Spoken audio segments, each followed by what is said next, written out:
Mari kita berdoa sekali lagi. Bapa di surga, kami bersyukur bahwa dalam kebaktian ini kami kembali mendapatkan kesempatan kebebasan untuk membaca, untuk mempelajari, untuk menggali, untuk merenungkan sebagian firman Tuhan. Dan kami bersyukur ada kebebasan untuk hal itu di tempat ini. Dan kami berdoa supaya Engkau memimpin acara firman ini dari awal sampai akhir, baik dalam penyampaian maupun penerimaan. Tolong hamba dalam menyampaikan firman. Berikan kekuatan jasmani pikiran, khususnya suara yang saat ini agak terganggu. Dan berikan juga pengurapan dan kata-kata sehingga seluruh firman disampaikan dengan baik, dengan benar, dan dengan sejelas-jelasnya. Lengkapi bungkus kiranya firman dan kekuasaan pekerjaan rohmu, supaya jangan semua ini keluar dan kembali dengan sia-sia. Tapi biar semuanya tertanam, tumbuh berbuah dalam kehidupan kami, itu kemuliaan nama Tuhan. Kami juga berdoa untuk kami semua dan mendengar, berikan kami kesegaran hati yang terbuka, konsentrasi yang baik dari awal sampai akhir, dan terang secukupnya supaya kami bisa mengerti. Dan telah kami mengerti, berikan kami pimpinanmu supaya kami bukan hanya menjadi pendengar dan pengerti firman, tapi biar semua kami jadi pelaku dan penanggap firman, bahkan kalau berat pemberita firman. Kami sekali lagi sadar setan pasti bekerja. Kami mohon Kau kuatkan semua kami sehingga apapun yang mereka lakukan, biarlah acara firman tetap bisa berjalan dengan baik dari awal sampai akhir. Dan kami semua bisa dibangun dalam imannya dan Tuhan dipermuliakan. Terima kasih Bapak, berfirman kami siap untuk mendengarkan. Dalam nama Yesus kami berdoa. Amin.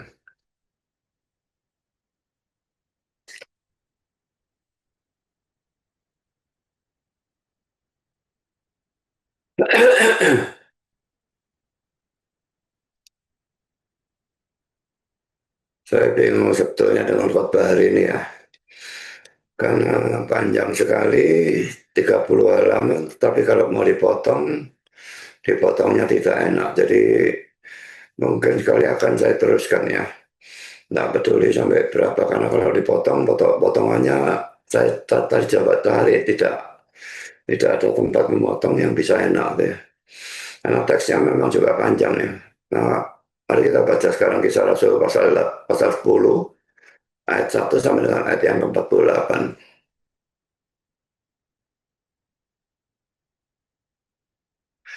Di Kaisarea ada seorang yang bernama Cornelius, seorang perwira pasukan yang disebut pasukan Italia. Ia saleh, ia serta seisi rumahnya takut akan Allah, dan ia memberi banyak sedekah kepada umat Yahudi dan senantiasa berdoa kepada Allah. Dalam satu penglihatan kira-kira jam 3 petang, telah tampak kepadanya seorang malaikat Allah masuk ke rumahnya dan berkata kepadanya, Cornelius. Ia menatap malaikat itu dan dengan takut ia berkata, ada apa Tuhan? Jawab malaikat itu, semua doamu dan sedekahmu telah naik ke hadirat Allah, dan Allah mengingat engkau. Dan sekarang suruhlah beberapa orang ke Yope untuk menjemput seorang yang bernama Simon dan yang disebut Petrus. Ia menumpang di rumah seorang penyamak kulit yang disebut bernama Simon yang tinggal di tepi laut. Setelah malaikat yang berbicara kepadanya itu meninggalkan dia, dipanggilnya dua orang namanya beserta seorang prajurit yang saleh dari orang-orang yang selalu bersama-sama dengan dia. Dan sesudah itu ia menjelaskan segala sesuatu kepada mereka. Dan sesudah ia menjelaskan segala sesuatu kepada mereka, ia menyuruh mereka ke Yope. Keesokan harinya ketika orang itu berada dalam perjalanan dan sudah dekat kota Yope, kira-kira pukul 12 tengah hari, naiklah Petrus ke atas rumah untuk berdoa. Ia merasa lapar dan ingin makan, tetapi sementara makanan disediakan, tiba-tiba rohnya diliputi kuasa ilahi. Tampak olehnya langit terbuka, dan turunlah suatu benda berbentuk kain lebar yang bergantung pada keempat sudutnya yang diturunkan ke tanah. Di dalamnya terdapat berbagai jenis binatang berkaki empat, binatang menjala dan burung. Kedengaran olehnya suara yang berkata, bangunlah hai Petrus, sembelihlah dan makanlah. Tetapi Petrus menjawab, tidak Tuhan, tidak, sebab aku belum pernah makan sesuatu yang haram dan yang tidak tahir. Kedengaran pula untuk kedua kalinya suara yang berkata kepadanya, apa yang dinyatakan halal oleh Allah, tidak boleh engkau nyatakan haram. Hal ini terjadi sampai 3 kali, dan segera sesudah itu terangkatlah benda itu ke langit. Petrus bertanya-tanya dalam hatinya, apa kiranya arti penglihatan yang telah dilihatnya itu.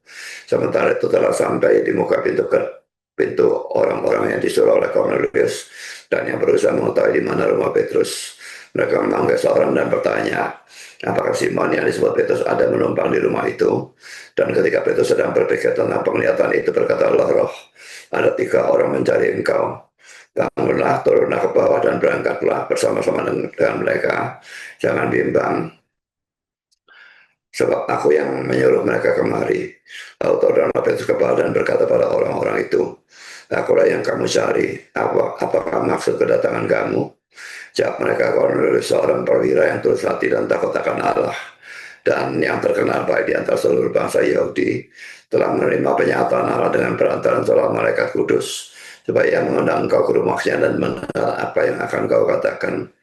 Ia mempersilahkan mereka untuk bermalam di situ. Keesokan harinya ia bangun dan berangkat bersama-sama dengan mereka, dan beberapa saudara dari Yope menyertai dia. Dan pada hari berikutnya sampailah mereka di Kaisarea. Cornelius sedang menantikan mereka, dan ia telah memanggil sanak saudaranya dan sahabat-sahabatnya berkumpul.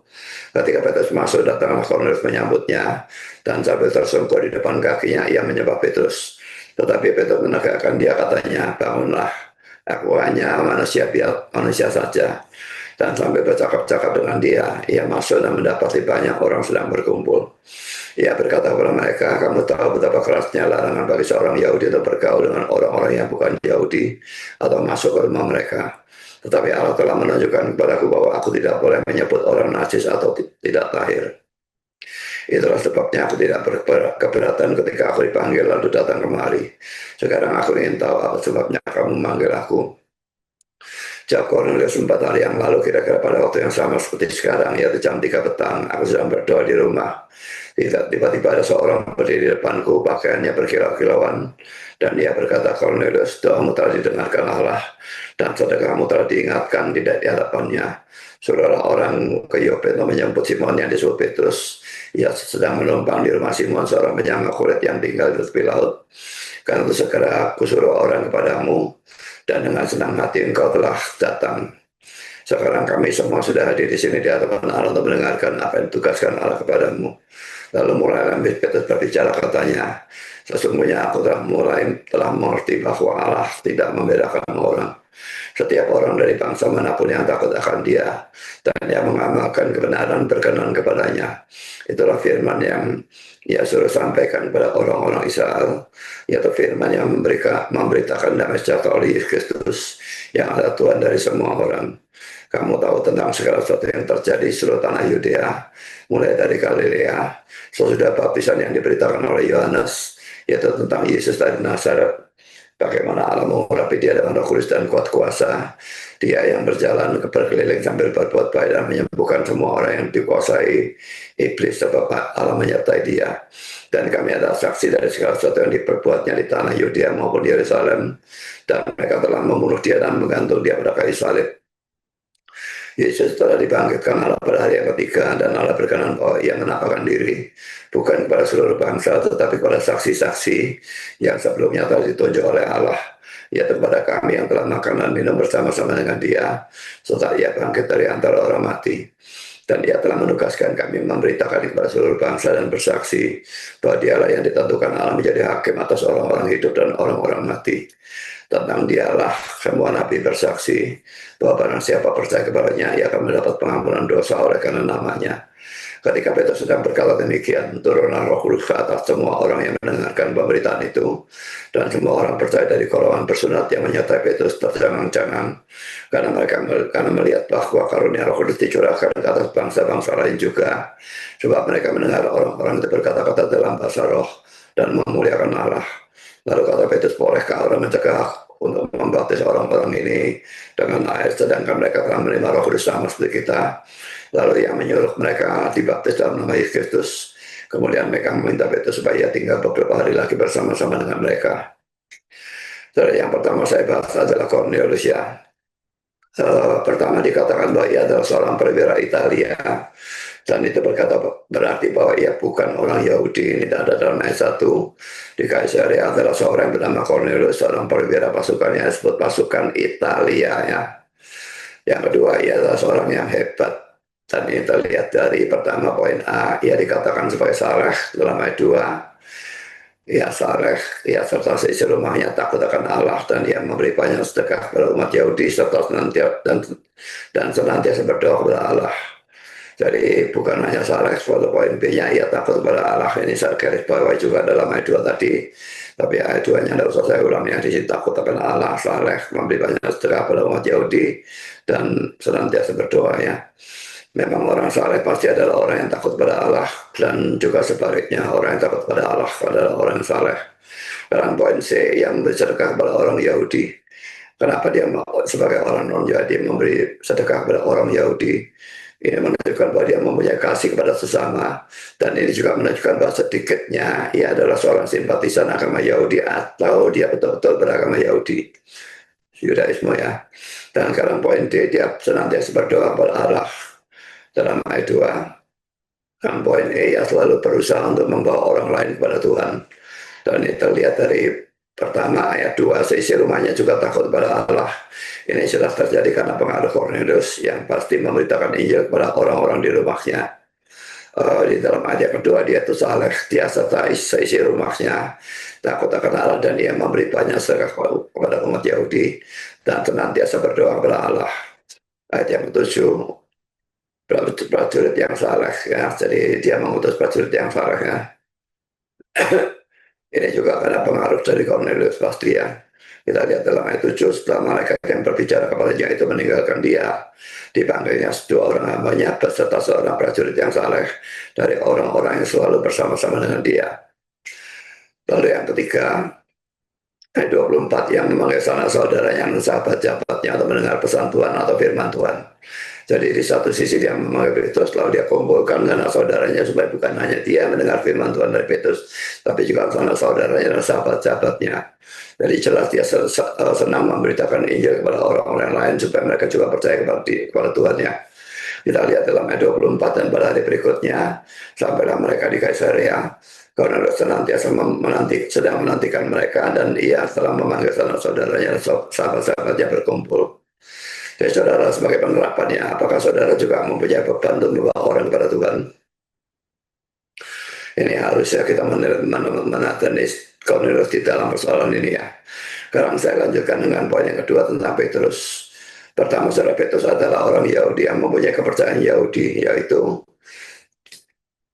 pertama poin, orang Yahudi tidak boleh bergaul dengan orang non-Yahudi, dan bahkan tidak boleh masuk ke rumah orang non-Yahudi. Itu ada dalam ayat 28, nanti kita akan baca. Kepercayaan ini didasarkan pada Ulangan 7 ayat 1-5. Tetapi sebetulnya ayat 7-1-5 ini hanya ditujukan kepada orang Kanaan ya. Kalau orang Israel, bangsa Israel itu bergaul dengan orang Kanaan, tidak boleh disuruh basmi semua malah. Sekarang kita lihat ayat 28, ia berkata kepada mereka, kamu tahu betapa kerasnya larangan bagi seorang Yahudi untuk bergaul dengan orang-orang yang bukan Yahudi atau masuk ke rumah mereka. Tapi Allah telah menunjukkan kepadaku bahwa aku tidak pernah menyebut orang najis atau tidak tahir. Jadi di sini Petrus sudah mengerti penglihatan yang diberikan kepada dia ya. Lalu kita lihat Ulangan 7-1-5, apabila Tuhan Allah telah membawa engkau dalam negeri kemana engkau masuk dan mendudukinya, dan dia telah menghalau banyak bangsa dari depanmu, yakni orang Het, orang Girgashi, orang Amori, Kanaan, Feris, Hewi, dan orang Yebus, 7 bangsa yang lebih banyak dan lebih kuat daripadamu, dan Tuhan Allahmu telah menyerahkan mereka kepadamu sehingga engkau memukul mereka kalah. Maka haruslah kamu menumpas mereka sama sekali. Janganlah engkau mengadakan perjanjian dengan mereka, dan janganlah mengasihani mereka. Janganlah engkau mengawin dengan mereka. Anakmu perempuan janganlah kau berikan kepada anak laki-laki mereka, ataupun anak perempuan mereka jangan kau ambil bagi anakmu laki-laki, sebab mereka akan membuat anakmu laki-laki menyimpang daripadaku, sehingga mereka akan beribadah kepada Allah lain. Maka murka Tuhan akan bangkit terhadap kamu, dan dia akan memunahkan engkau dengan segera. Tetapi mungkinlah kamu melakukan terhadap mereka. Mezbah mereka harus kamu robohkan, tugu-tugu berhala mereka kamu romuhkan, tiang-tiang berhala mereka kamu hancurkan, dan patung-patung mereka kamu bakar habis. Ini kepercayaan Yahudi yang pertama. Sekarang poin B, hanya orang Yahudi yang bisa selamat. Tapi ini saya beri warna hijau ya. Nanti saya akan tanyakan apakah ini benar kepada ChatGPT atau enggak ya. Hanya orang Yahudi yang bisa selamat, sedangkan orang non-Yahudi diciptakan sebagai bahan bakar di neraka. Dalam ayat 34 sampai 35 dan ayat 45. Saya tidak usah bacakannya. Kan tidak heran banyak orang Yahudi Kristen yang hanya memberitakan Injil kepada sama orang Yahudi, dan itu ada dalam Kisah Rasul 11 ayat 19. Sekalipun dalam ayat sambungannya ada juga orang-orang Yahudi yang memberitakan Injil kepada orang-orang Yunani dan sebagainya. Sekarang ini saya tanyakan kepada ChatGPT ya, apakah benar orang Yahudi beranggapan bahwa orang non-Yahudi diciptakan sebagai bahan bakar neraka? Dan ini jawaban dari ChatGPT. Pandangan bahwa orang Yahudi menganggap bahwa non-Yahudi diciptakan sebagai bahan bakar neraka adalah sebuah stereotip yang sangat berlebihan, keliru secara umum dan tidak adil. Meskipun ada teks-teks rabbinik tertentu yang bisa ditafsirkan secara ekstrim jika dicabut dari konteksnya. Saudara, semua yang dicabut dari konteksnya itu artinya akan bisa sangat berbeda dengan arti sesungguhnya ya. Karena itu kalau kita membaca Alkitab kita harus membaca konteksnya. Mari kita telusuri dengan lebih teliti dan akademis. Pertama, apakah ada teks Yahudi kuno yang mengatakan hal seperti itu? Ada beberapa teks dalam literatur rabbinik, khususnya dari Talmud dan Midrash, yang berbicara secara negatif tentang bangsa-bangsa lain atau goyim. Goyim itu Gentiles ya, bangsa non-Yahudi ya. Terutama dalam konteks konflik teologis atau politis antara orang Yahudi dan bangsa lain, misalnya bangsa Romawi atau kafir pada masa itu. Misalnya poin A, Midrash Shemot Rabbah 21 ayat 9 memuat komentar bahwa bangsa-bangsa lain diciptakan untuk melayani Israel. Melayani bukan berarti mereka bahan bakar neraka ya. Sanhedrin 59 ayat A, Talmud Babilonia mengatakan bahwa hanya orang Yahudi yang memiliki hukum Taurat secara penuh. Namun tidak ada teks yang secara eksplisit mengatakan bahwa orang non-Yahudi diciptakan sebagai bahan bakar neraka. Yang sering disalah kutip atau diputar balikan adalah Yesaya 43, 3 dan 4. Aku memberikan Mesir sebagai tebusanmu, Ethiopia dan Sheba sebagai gantimu, karena engkau berharga di mataku. Ayat ini berbicara tentang kasih Allah pada Israel dalam konteks penyelamatan, tapi bukan berarti Allah menciptakan bangsa lain hanya untuk dihancurkan. Sekarang poin yang kedua, apakah semua orang Yahudi percaya hal ini? Jawabannya tidak. Pandangan tersebut bukanlah pandangan arus utama dalam Yudaisme baik kuno maupun modern. Poin A, Yudaisme rabbinik justru memiliki konsep yang disebut Bnei Noah, anak-anak Noah, yakni non-Yahudi yang taat pada 7 hukum universal Noah, yang dianggap sebagai orang benar dan akan mendapat bagian dalam dunia yang akan datang dalam olam haba. Lalu poin kedua, poin B, Maimonides Rambam dalam Mishnah Torah menegaskan bahwa non-Yahudi yang setia berhukum moral universal dan memakai Allah sebagai satu-satunya Tuhan bisa mendapat bagian dalam keselamatan. Yang ketiga, sumber tujuan ini, tuduhan bahwa orang Yahudi menganggap non-Yahudi sebagai bahan bakar neraka, sering muncul dalam poin A, literatur antisemitisme Kristen abad pertengahan. Dan kedua, poin B, propaganda Nazi dan ekstremis modern, termasuk dalam dunia Islam radikal serta situs-situs konspirasi. Mereka mengutip bagian teks rabbinik tanpa konteks, lagi-lagi ya, mengutip tanpa konteks ini sesuatu yang membahayakan dan mengabaikan seluruh perkembangan teologis dalam Yudaisme, terutama pasca pembuangan dan pasca Holocaust. Holocaust itu pembantaian Yahudi oleh Nazi itu ya. Poin keempat, kesimpulan Reform dan Kristen. Dari sudut pandangan Kristen Reform, poin A, semua manusia adalah ciptaan Allah. Menurut gambarnya, Kejadian 1:27 dan bukan hanya orang Yahudi. Poin B, Allah mengasihi dunia, Yohanes 3:16, dan keselamatan ditawarkan kepada semua bangsa, Matius 28:19 dan Galatia 2:38. Poin C, maka pandangan seperti itu non-Yahudi sama dengan bahan bakar neraka, bertentangan dengan Injil, dan juga bukan jaminan akurat dari Yudaisme mainstream. Lalu saya berikan pertanyaan lagi, aku kira aku mendapatkan itu dari William Buckley. Jawaban ChatGPT, menarik. William Buckley memang seorang penulis populer dan komentator Alkitab yang sangat produktif.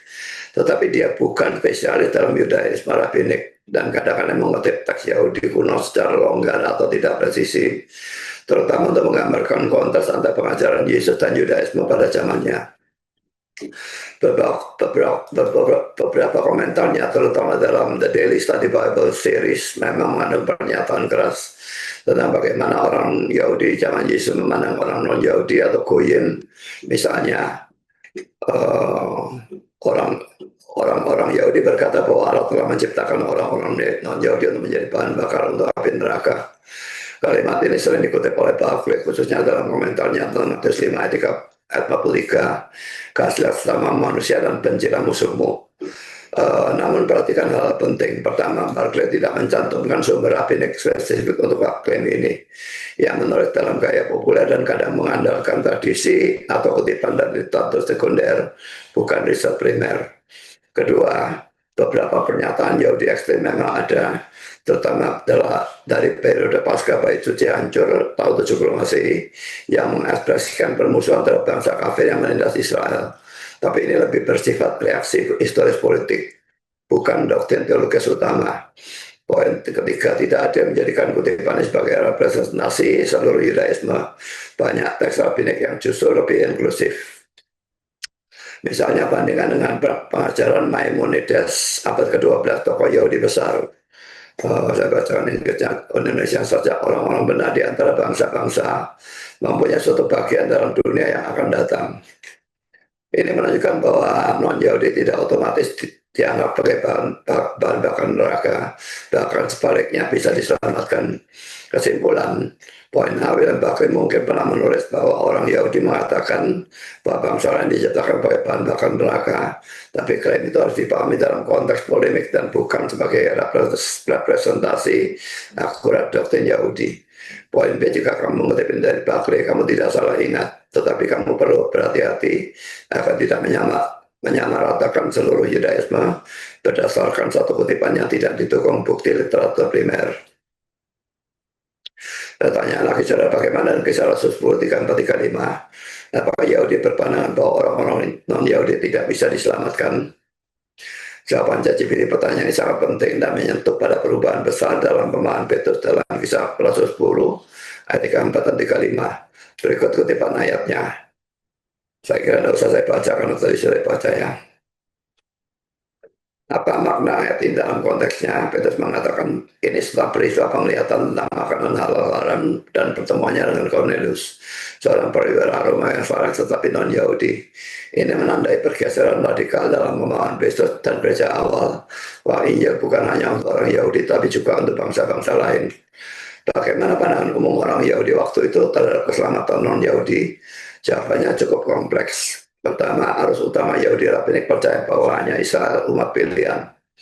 Poin A, banyak orang Yahudi zaman Yesus percaya bahwa hanya mereka yang adalah keturunan Abraham secara fisik dan taat pada Taurat yang akan diselamatkan. Tentunya kalau mereka percaya bahwa Yahudi hanya Yahudi yang diselamatkan, berarti non-Yahudi itu ya memang bahan bakar neraka kan.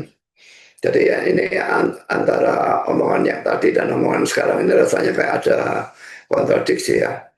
Dalam poin B, non-Yahudi biasanya dianggap najis dan mereka tidak punya bagian dalam dunia yang akan datang. Mereka tidak punya bagian dalam dunia yang akan datang, tidak punya bagian dalam surga.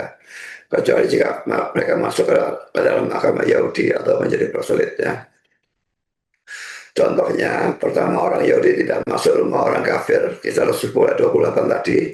Lalu kedua, orang Farisi sangat menekankan pemisahan ritus dan sosial dari non-Yahudi. Poin kedua, namun sebagian ajaran rabbinik tetap membuka peluang bagi keselamatan non-Yahudi. Poin A, konsep Noah, anak-anak Nuh, non-Yahudi yang mentaati 7 hukum Nuh dianggap orang benar dan mendapat tempat dalam ulam haba dunia yang akan datang. Poin B, meskipun ini bukan pandangan mayoritas populer, ini ada dan berkembang terutama setelah zaman Bait Suci kedua.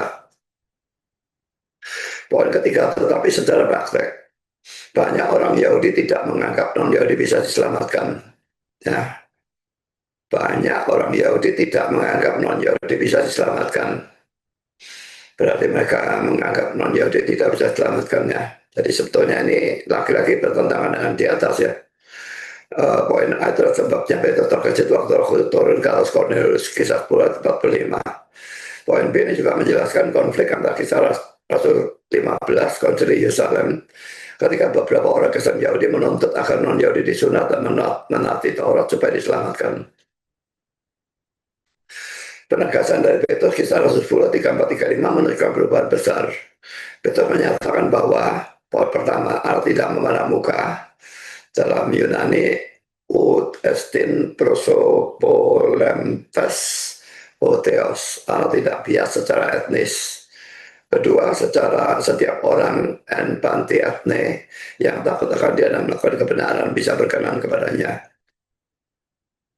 Ini bukan pengajaran universalistik semua selamat tanpa Kristus, tetapi pertama pengakuan bahwa keselamatan dalam Kristus terbuka untuk semua bangsa, bukan hanya Yahudi. Poin B, penolakan terhadap eksklusivisme etnis Yahudi waktu itu. Nah, laki-laki eksklusif ya. Kalau mereka pada saat itu beranggapan Yahudi saja yang bisa selamat, ya non-Yahudinya bahan bakar neraka betulnya. Karena pandangan teori reform, ini kata-kata John Calvin, kata dia, Allah telah memanggil bangsa-bangsa bukan Yahudi, secara jelas menyatakan bahwa ia juga memperhatikan mereka.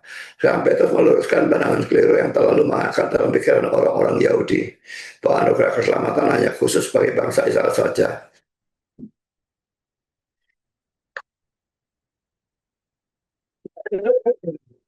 Calvin dengan jelas mengatakan bahwa Petrus sedang membantah kepercayaan Yahudi bahwa hanya Israel yang bisa selamat. Kesimpulan, saudara. Pertama, banyak orang Yahudi zaman Yesus memang menganggap non-Yahudi tidak bisa selamatkan kecuali mereka masuk agama Yahudi. Kedua, Petrus di kisah Rasul 10, 34-35 mengalami pencerahan bahwa keselamatan dalam Kristus terbuka bagi semua orang dari bangsa manapun. Ketika ini mengoreksi eksklusivisme Yahudi dan menjadi landasan misi kepada bangsa-bangsa lain, ini maksudnya kisah Rasul 11 dan seterusnya. Saya lanjutkan ya. Sekarang saudara, kepercayaan seperti ini ya, kepercayaan Yahudi tadi itu ya, ada dua kepercayaan Yahudi itu membuat Petrus belum siap untuk dipakai oleh Tuhan untuk memberitakan Injil kepada Cornelius. Ya, harus diajar lebih dulu supaya bisa membuang kepercayaan yang salah ini. Jadi pada saat yang sama Cornelius itu didatangi seorang malaikat dan disuruh memanggil Petrus, dan dia di sini di tempat yang lain ini Petrus diajar oleh Tuhan supaya dia bisa mengajar kepada Cornelius ya. Poin yang kedua, Petrus diajar oleh Tuhan. Pertama, poin A, melalui penglihatan di dalam ayat 9 dengan ayat 16. Pertama, saudara, ayat 9 pada saat itu Petrus mau berdoa dan karena itu ia naik ke atas rumah. Keesokan harinya ketika orang itu berada dalam perjalanan sudah dekat kota Yope, kira-kira pukul 12 tengah hari naiklah Petrus ke atas rumah untuk berdoa. Mengapa naik ke atas rumah? Karena berdoa membutuhkan kesunyian sehingga bisa lebih berkonsentrasi. Dan rumah pada saat itu bukan seperti kita sekarang gentengnya begini. Kalau dia gentengnya begitu ya tidak mungkin dia naik ke atas rumah ya. Tapi atas rumah di atas itu rumah pada saat itu datar gitu ya. Markus 1:35 ya, ini sebagai contoh ya, berdoa itu membutuhkan kesunyian ya sehingga bisa lebih konsentrasi. Dalam Markus 1:35, pagi-pagi benar waktu hari masih gelap, ia bangun dan pergi keluar, yaitu Yesus di sini ya. Ia pergi ke tempat yang sunyi dan berdoa di sana. Selain pagi itu juga masih orang belum bangun, masih sunyi, juga dia pergi ke tempat sunyi lagi ya. Memang kalau perlu kita bisa berdoa di tengah-tengah keramaian, tapi kalau dimungkinkan kita harus mencari tempat yang sunyi. Ini bertentangan dengan banyak cara doa yang sedang ngetren zaman ini, seperti poin A adalah orang yang berteriak amin atau haleluya atau glory dan pakai dengan suara keras di tengah-tengah suatu persekutuan doa. Ini bukan saja salah, ini mengganggu seluruh orang yang berdoa ya. Lalu doa yang diiringi musik, ini hampir semua gereja secara bodoh melakukan doa yang diiringi musik. Saya kira hanya gereja saya, mungkin tidak tahu lagi gereja yang lain ada lagi atau tidak ya. Tapi ini jelas tidak alkitabiah. Doa diiringi musik itu membuat orang tidak bisa bersekutu, dan jelas pemain musiknya tidak bisa ikut berdoa. Poin C, sebagai jemaat berdoa, sebagai yang lain menyanyi. Ini aja yang orang gila, jaringan yang seperti ini ya. bagian suruh berdoa, bagian yang lain suruh menyanyi. Lalu poin di doa bersuara, yaitu sekelompok orang berdoa, di mana setiap orang berdoa dengan membuka suara dengan keras. Nah, saya tidak maksudkan orang yang berdoa secara pribadi sama mengeluarkan suara, yang ini tentu tidak apa-apa. Saya berpendapat bahwa ini sesuatu yang salah, karena seharusnya suasana doa adalah sunyi atau tenang. Tapi kalau kita melakukan doa bersuara ini, yang dipraktekkan dari gereja Tionghoa dan juga gerejanya Stephen Tong, maka kita secara sengaja membuat ribut. Ini menyebabkan banyak orang tidak bisa berdoa dalam suasana seperti itu. Kalau saudara sendiri bisa berdoa dalam suasana seperti itu, jangan beranggapan bahwa semua orang juga bisa berdoa dalam suasana seperti itu. Poin kedua, ini adalah perwujudan dari egoisme, karena orang yang melakukan doa bersuara itu tidak mempedulikan orang-orang lain yang tidak bisa berdoa dalam suasana seperti itu. Bandingkan dengan Filipi 2 ayat 4. Jangan tiap-tiap orang hanya memperhatikan kepentingan sendiri, tetapi kepentingan orang lain juga. Poin ketiga itu sebetulnya bukanlah suatu persekutuan doa, karena sekalipun semua orang berdoa untuk topik yang sama, tapi doanya bisa berbeda. Misalnya kalau semua berdoa tentang apa Tuhan, maka bisa saja yang satu berdoa untuk kesehatannya, sedang yang lain berdoa untuk kerohaniannya.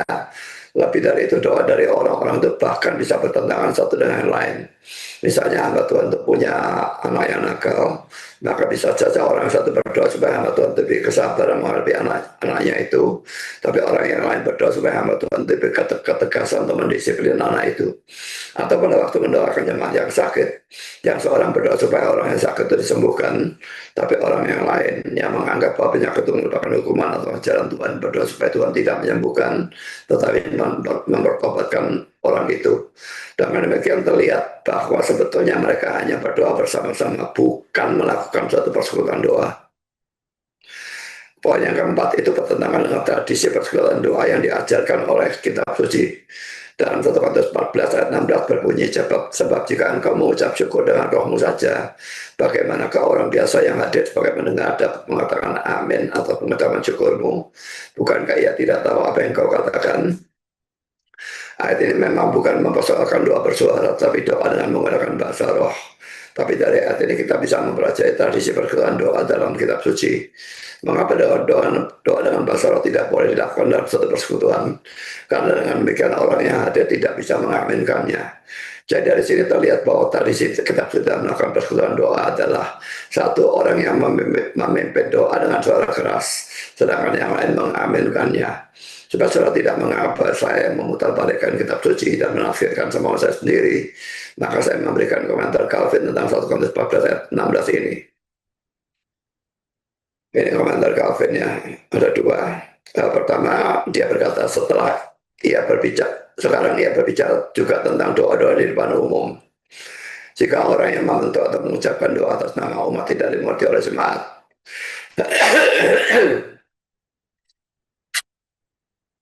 bagaimana orang dapat menambahkan ungkapan keinginan mereka di akhir sehingga mereka mengambil bagian di dalamnya? Maksudnya mengucapkan kata amin itu ya. Sebab tidak ada persekutuan dalam doa kecuali ketika semua orang bersatu dalam satu hati dengan keinginan yang sama. Kalau keinginan berbeda-beda itu bukan persekutuan doa. Hal yang sama berlaku untuk pujian atau ucapan syukur kepada Allah. Karena kutipan yang kedua dari Calvin, ungkapan Paulus menunjukkan bahwa salah seorang pendeta menaikkan doa dengan suara yang jelas dan terus jemaat mengikuti dalam pikiran mereka kata-kata dari orang itu sampai ia selesai, dan mereka semua berkata amin untuk menunjukkan bahwa doa yang dinaikkan oleh satu orang itu adalah doa mereka semua. Bandingkan juga dengan 1 Tawarin 16 ayat 36, ini nyanyi yang diakhiri dengan kata amin oleh seluruh jemaat. Juga Mazmur 106 ayat 48, doa diakhiri dengan kata amin oleh seluruh jemaat. Dan Ulangan 27 ayat 15 sampai 26, pembacaan firman Tuhan diakhiri dengan kata amin oleh seluruh bangsa. Tetapi ada orang yang mengatakan bahwa ada orang yang tidak bisa berkonsentrasi dalam doa kalau hanya ada satu orang yang berdoa dan ia hanya mengaminkannya. Saya menjawab, saudara ya, memang harus diakui bahwa kalau pemimpin doanya itu berdoa tidak karuan atau berbelit-belit ya, maka kita akan suka berkonsentrasi. Karena itu dalam berdoa itu kalau satu orang diminta untuk berdoa, jangan orang sembarangan yang diminta ya.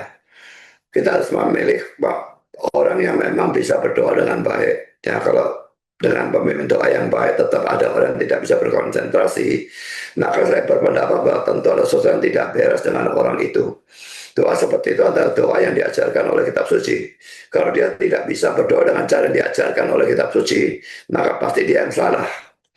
Ya, saudara yang mengatakan seperti ini adalah tadi itu adalah Lina Wijaya, itu dari kalau main TikTok tentu saudara tahu, dan dia orang GRI.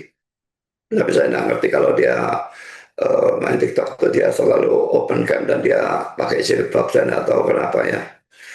Mungkin dia punya kepercayaan yang tidak karuan tentang penggunaan tudung dan sebagainya itu ya.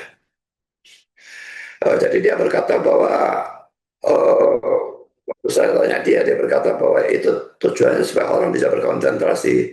Jadi kalau satu saja yang berdoa, yang lain tidak, yang lain itu nanti ngelamun dan sebagainya.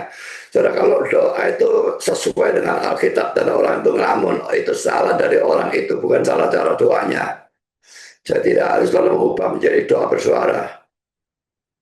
Tapi kalau cara doa bersuara itu jelas cara yang salah, orang tidak bisa berkonsentrasi, itu tidak ada masalah. Ya memang cara doanya salah, maka bagaimana bisa konsentrasi? Saya sama sekali tidak pernah ikut doa kalau sudah doa bersuara. Kalau saya sama sekali tidak bisa konsentrasi, bagaimana berkonsentrasi? Kalau dengan cara doa yang salah dia baru bisa berkonsentrasi, mengapa tidak meniru saja cara orang Katolik berdoa yaitu di depan patung?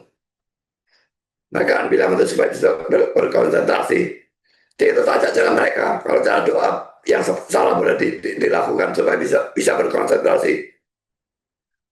Pokoknya kelima itu menimbulkan kekacauan atau ketidaktertiban yang jelas tidak dikehendaki oleh Tuhan dalam suatu kebaktian. 1 Korintus 14 ayat 27, ayat 30 dan 31 mengatakan bahwa dalam suatu pertemuan jemaat, kalau orang berbahasa atau berbuat harus satu persatu dan maksimum 2 atau 3 orang ya.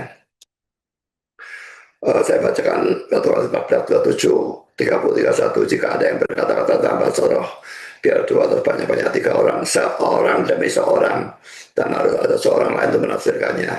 Ayat 30, tapi jika seorang lain yang duduk itu mendapat pernyataan, yang pertama itu harus berdiam diri.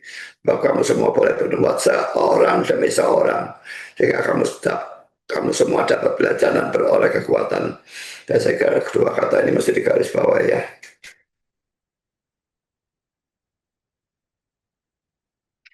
Saya baik dalam bernubuat maupun dalam bahasa roh dalam satu persekutuan ya. Itu harus bergiliran, tidak boleh semua bersama-sama karena itu kekacauan. Jadi mengapa? Karena Allah menghendaki ketertiban dan keteraturan dalam ibadah atau kebaktian. 1 Korintus 14 ayat 33 dan 40. Sebab kalau tidak menghendaki kekacauan tapi damai sejahtera. Ayat 40, tetapi segala sesuatu harus berlangsung dengan sopan dan teratur. Aneh kalau ada orang yang mau menggunakan ayat ini untuk menyerang orang Pentakosta atau karismatik yang berbicara, yang berbahasa roh secara bersama-sama, tapi tidak menggunakan ayat ini untuk melarang doa bersuara.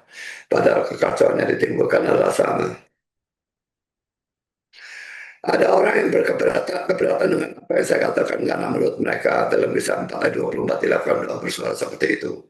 Kita sebetulnya sudah membahas ayat ini pada waktu membahas kisah Rasul pasal 4 ya. Ketika teman-teman mereka mendengar itu berseru mereka bersama-sama. Ini kata berseru bersama-sama ini dianggap mereka itu berdoa bersuara gitu loh ya. Tapi ini salah karena kata Yunani yang diterjemahkan bersama-sama itu adalah homotumadon yang berarti dengan satu hati atau satu pikiran. Jadi ini bukan bersama-sama buka suara, tapi bersatu hatinya. Jadi yang ditunjukkan oleh kisah 4 ayat 24 ini adalah kesatuan hati mereka dalam berdoa. Bukan doa bersuara. Sekarang sudah kita masuk dalam ayat 10, terjemahan dari NIV saja yang saya ambil ya. He fell into a trance. Ia mengalami trance ya. Ada orang yang menggunakan bagian sebagai dasar dari tonto blessing. Mereka mengatakan bahwa mengalami tonto blessing, orang-orang yang mengalami trance seperti Petrus di sini. Tetapi untuk menjawab ini kita perlu tahu apa arti dari kata trance ini ya. Pertama poin A, kata trans itu kalau dilihat dalam kamus Inggris Indonesia diartikan sebagai keadaan tak sadarkan diri atau lupa daratan atau kerasukan. Ini tentu salah ya. Dalam poin B, Webster New World Dictionary menambahkan suatu keadaan menyerupai tidur di mana kesadaran bisa tetap ada, tetapi tidak ada gerakan yang disadari atau disengaja, seperti dalam hal orang yang terkena ayan atau hipnotis. Poin C selanjutnya perlu diketahui bahwa kata bahasa Inggris trans dalam ayat-ayat itu diterjemahkan dari kata bahasa Yunani ekstasis. Dalam kata Yunani ini diturunkan kata bahasa Inggris ekstasi yang artinya adalah kegembiraan yang meluap-luap. Tetapi Petrus tidak berada dalam keadaan tidak sadar ataupun kegembiraan yang meluap-luap. Yang mengalami hal itu pada saat ia sedang berdoa. Dan pada saat dia mengalami hal itu pun ia tidak lalu rebah, pingsan, bergerak-gerak tak terkendali seperti orang sakit ayan, bergurung-gurung di lantai, tertawa terbahak-bahak dan sebagainya seperti total blessing. Tidak. Singkatnya, Petrus sama sekali tidak mirip dengan orang terkena total blessing. Sebaiknya ia tetap bisa berkomunikasi sadar dan wajar dengan Tuhan. Karena saya tidak menerima ketiga arti yang saya berikan di atas, dan saya menerima arti yang diberikan oleh W.E. Fine dalam Anecdote. Saya tidak perlu bacakan bukunya ya. Dia berkata berikan suatu kondisi atau keadaan di mana kesadaran dan penglihatan atau daya memahami yang normal dalam keadaan alamiah ditahan atau disembunyikan, dan jiwa orang itu hanya terbuka atau bisa menerima penglihatan yang diberikan oleh Allah. Jadi saudara, dalam arti tertentu itu ya, trans atau ekstasi itu hanya merupakan suatu keadaan di mana alam menutup kesadaran seseorang terhadap hal-hal lain. Bukan ditutup sama sekali, tapi ditutup hal-hal lain. Supaya orang itu bisa berkonsentrasi secara khusus hanya terhadap diri Allah dan apa yang Allah berikan kepada dia. Apakah itu firman atau penglihatan dan sebagainya. Itu arti dari kata trans yang benar. Ini tentu tidak sama dengan apa yang terjadi dalam total blessing, di mana orang mengalami trans tanpa tujuan apa-apa dari Allah, bahkan menyebabkan mereka justru mengabaikan khotbah atau firman Tuhan secara total. Lalu kita bahas poin yang ketiga, yang menerima penglihatan. Ini jelas adalah mujizat. William Buckley menafsirkan tidak karu-karuan ya. Jadi saya tidak akan tuliskan di sini, tapi William Buckley tidak percaya mujizat, jadi dia menafsirkan kacau balau. Katanya Petrus melihat layar kapal di laut dan sebagainya. Itu jelas kok nonsens ya. Karena ayat 14 Petrus menolak. Pertama, poin sikap ini ada bagusnya. Mengapa? Karena Petrus tahu ada firman Tuhan dalam Imas 11 dan Ulangan 14 ayat 3-20 yang bertentangan dengan apa yang diperintahkan dan penglihatan itu. Bandingkan sikap Petrus ini dengan sikap orang-orang yang menerima seadanya wahyu atau ajaran tanpa mempedulikan apa wahyu atau ajaran itu bertentangan dengan kitab suci firman Tuhan atau tidak. Galatia 1 ayat 6 9, aku heran bahwa kamu begitu lekas berpaling daripada dia yang oleh kasih karunia Kristus telah memanggil kamu dan mengikuti suatu Injil lain yang sebenarnya bukan Injil. Hanya ada orang yang mengacaukan kamu dan bermaksud untuk memutarbalikan Injil Kristus. Tetapi sekalipun kami atau seorang malaikat dari surga yang memberitakan kepada kamu suatu Injil yang berbeda dengan Injil yang telah kami beritakan kepadamu, terkutuklah dia. Seperti yang telah kami katakan dahulu, sekarang katakan sekali lagi. Jikalau ada orang yang memberitakan kepadamu satu Injil yang berbeda dengan apa yang telah kamu terima, terkutuklah dia. 2 Korintus 11 ayat 4, sebab kamu sabar saja jika ada seorang yang datang memberitakan Yesus yang lain daripada yang telah kami beritakan, atau memberikan kepada kamu roh yang lain daripada yang telah kamu terima, atau Injil yang lain daripada yang telah kamu terima. Tapi Petrus tidak mengerti bahwa Imam 11 dan Ulangan 14 ayat 3-20 adalah ceremonial law, hukum yang berhubungan dengan upacara keagamaan yang sudah dihapuskan setelah kematian dan kebangkitan Kristus. Bandingkan dengan Efesus 2 ayat 15, sebelum mati ia sebagai manusia, ia telah membatalkan hukum Taurat dengan segala perintah dan ketentuannya. Yang dibatalkan bukan hukum moral ya. Hukum moral itu berlaku terus, bisa kita lihat itu dalam Matius 5 ayat 17-19. Tapi kalau hukum seremonial itu dihapuskan, itu dalam Efesus 2 ayat 15 ya. Dari Matius 5-17-19 menunjukkan bahwa hukum Taurat berlaku selama-lamanya. Tapi ini berlaku untuk hukum moral, seperti jangan berzina, jangan membunuh, pakainya ada 10 hukum Tuhan, semuanya 10 itu hukum moral ya. Matius 5:17-19, janganlah kamu menyangka bahwa aku datang untuk meniadakan hukum Taurat atau kitab para nabi. Aku datang bukan untuk meniadakannya, melainkan untuk menggenapinya. Karena aku berkata kepadamu, sesungguhnya selama belum lenyap langit dan bumi ini, satu iota atau satu titik pun tidak akan ditiadakan dari hukum Taurat sebelum semuanya terjadi. Karena siapa meniadakan salah satu perintah hukum Taurat, sekalipun yang paling kecil, dan mengajarkannya berikan orang lain, yang memiliki tempat yang padan dalam kerajaan surga.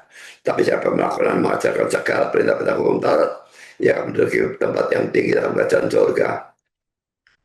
Sedangkan saudara seremonial dihapuskan berdasarkan Efesus 2:15 di atas.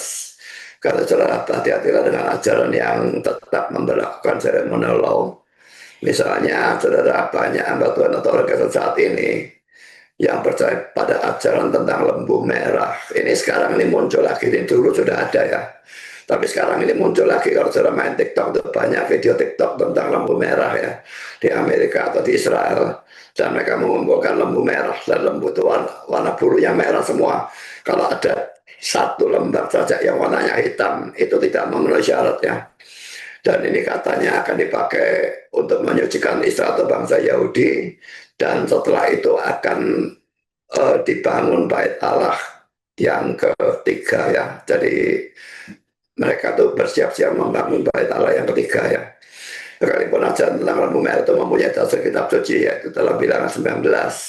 Tapi itu termasuk dalam seremonial law yang jelas sudah tidak berlaku lagi setelah Yesus mati atau bangkit. Di atas telah saya berikan dasar penghapusan seremonial law, yaitu Efesus 2:15. Kalau ini masih kurang, bisa membaca dalam Ibrani 10:1-18 yang membandingkan korban binatang dalam BL dan korban Kristus dalam perjanjian baru. Lalu perhatikan secara khusus. Pertama, Ibrani 10:9b yang berbunyi, yang pertama ia hapuskan supaya menegakkan yang kedua.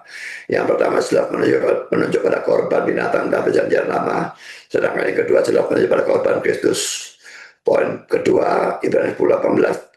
Jadi apabila untuk semuanya itu ada pengampunan, tidak perlu lagi dipersembahkan korban karena dosa. Kalau saudara masih juga belum puas, bacalah Ibrani 8-9, 2 pasal ya. Dan perhatikan khususnya poin A, Ibrani 8:7. Sebab sekiranya perjanjian yang pertama itu tidak bercacat, tidak akan dicari lagi tempat untuk yang kedua. Poin B, Ibrani 8:13. Oleh karena ia berkata-kata tentang perjanjian baru, ia menyatakan yang pertama sebagai perjanjian yang telah menjadi tua, dan apa yang telah menjadi tua dan usang telah dekat pada kemusnahannya. Lalu poin C, Ibrani 9:10. Ini itu adalah kiasan masa sekarang. Sesuai dengan itu dipersembahkan korban, dan persembahan yang tidak dapat menyempurnakan mereka yang mempersembahkannya menurut hati nurani mereka. Karena semuanya itu disamping makanan dan minuman dan berbagai macam persembahan, hanya peraturan-peraturan untuk hidup insani yang hanya berlaku sampai tibanya waktu pembaharuan. Jadi jelas ya, bahwa semuanya menunjuk pada seremonial lewat termasuk korban dan penyucian perjanjian lama. Itu semua tidak berlaku lagi pada zaman perjanjian baru sekarang ini ya. Jadi kalau orang Advent memperlakukan seremonial law itu lucu sekali, mereka hanya memperlakukan larangan makan law 15. Tapi kenapa kalau domba korban dan sebagainya maka tidak memperlakukan? Itu sesuatu yang tidak konsisten. Jadi kalau seremonial dihapuskan ya semuanya dihapuskan, kalau diberlakukan ya semuanya diberlakukan. Tidak bisa sebagian dipilih, diberlakukannya bagian lain tidak diberlakukan, itu sama sekali tidak masuk akal. Karena saudara, kalau sekarang, pada zaman sekarang, zaman PP ya, orang melakukan kembali seremonial seperti itu, maka itu merupakan penghinaan terhadap pengorbanan Kristus. Ya kalau dalam zaman PL, saudara berdosa, saudara menyembahkan binatang itu, saudara mengikuti hukum Taurat dan itu sesuatu yang baik. Kalau itu, tapi kalau zaman perjanjian baru saudara melakukan itu, saudara menghina penebusan Kristus, karena itu sudah digenapi oleh kematian Kristus di atas kayu salib, jadi itu tidak boleh dilakukan lagi. Ini tipologi dan ini antitipenya. Kalau antitipenya datang, maka tipenya itu pasti dihapuskan. Itu rumus dari tipe dan antitipe itu ya. Kalau hal yang dilakukan oleh bangsa Yahudi non-Kristen, maka sekalipun itu tetap salah. Tapi ini tidak mengherankan karena mereka memang hidup dalam zaman perjanjian lama dan tidak mengakui perjanjian baru. Tetapi kalau ada orang Kristen, lebih pendeta Kristen yang menyetujui hal itu, ini betul-betul kegilaan dan kesesatan. Tidak ada orang atau bangsa manapun dalam zaman perjanjian baru ini yang bisa disucikan dengan apapun, termasuk dengan lembu merah, selain dengan darah Kristus. Dengan kata lain, supaya seseorang ataupun suatu bangsa, termasuk bangsa Yahudi atau Israel, bisa disucikan, maka ia atau mereka harus percaya kepada Yesus sebagai juru selamat dan Tuhan. Mungkin ada orang yang menggunakan bilangan 19 ayat 10. Ini bilangan 19 itu tentang lembu merah itu ya, tapi saya bacakan ayat 10 ya, yang menunjukkan bahwa itu adalah ketetapan kekal untuk menentang apa yang saya ajarkan di sini. Maka saya ingin mengingatkan bahwa dalam Kejadian 17:11-13, sunat juga disebut sebagai perjanjian kekal. Apa sudah mau mengatakan bahwa zaman sekarang kita juga harus disunat? Galatia 5 ayat 2-6, sesungguhnya aku Paulus berkata kepadamu, jikalau kamu menyunatkan dirimu, Kristus sama sekali tidak akan berguna bagimu. Sekali lagi aku katakan kepada setiap orang yang menyunatkan dirinya, bahwa ia wajib melakukan seluruh hukum Taurat. Kamu lepas dari Kristus jikalau kamu mengharapkan kebenaran hukum Taurat. Kamu hidup di luar kasih karunia, sebab oleh roh dan karena iman kita menantikan kebenaran yang kita harapkan. Sebab bagi orang-orang yang ada di dalam Kristus Yesus, bersunat atau tidak bersunat tidak mempunyai suatu arti, hanya iman yang bekerja oleh kasih. Saya baca Galatia 6 ayat 12-15. Mereka yang secara lahir suka menonjolkan diri, mereka yang berusaha memaksa kamu untuk bersunat, hanya ada maksud supaya mereka tidak dianiaya karena salib Kristus. Sebab mereka menyunatkan dirinya pun tidak membayar hukum Taurat, tapi mereka menghendaki supaya kamu menyunatkan diri agar mereka dapat bermegah atas keadaanmu yang lahiriah. Tapi aku sekali-kali tidak mau bermegah selain dalam salib Tuhan kita Yesus Kristus. Sebab olehnya dunia telah disalibkan bagiku dan aku bagi dunia. Sebab bersunat atau tidak bersunat tidak ada artinya, tetapi menjadi ciptaan baru, itulah yang ada artinya. Jadi saudara Calvin menganggap bahwa yang kekal bukan pelaksanaan sunat itu, tetapi artinya. Juga sunat merupakan tipe atau gambar atau bayangan dari baptisan. Dan karenanya waktu baptisan tiba, maka sunat harus disingkirkan. Demikian juga dengan perayaan perjanjian lama, pasca perjanjian lama atau Passover, yang dalam Keluaran 12:14 disebutkan sebagai ketetapan untuk selamanya. Ini merupakan tipe atau gambar untuk bayangan dari Kristus. 1 Korintus 5:7, sebab anak domba Paskah kita juga telah disembelih yaitu Kristus. Dan karena itu pada waktu Kristusnya datang, mati dan bangkit, maka hal ini juga harus disingkirkan. Jadi sekalipun sunat dan Paskah disebut perjanjian atau ketetapan kekal, itu tidak berarti pelaksanaan sunat dan Paskah itu kekal. Maka demikian juga dengan persoalan lembu merah. Karena poin B, saudara, bagaimanapun, karena pada saat itu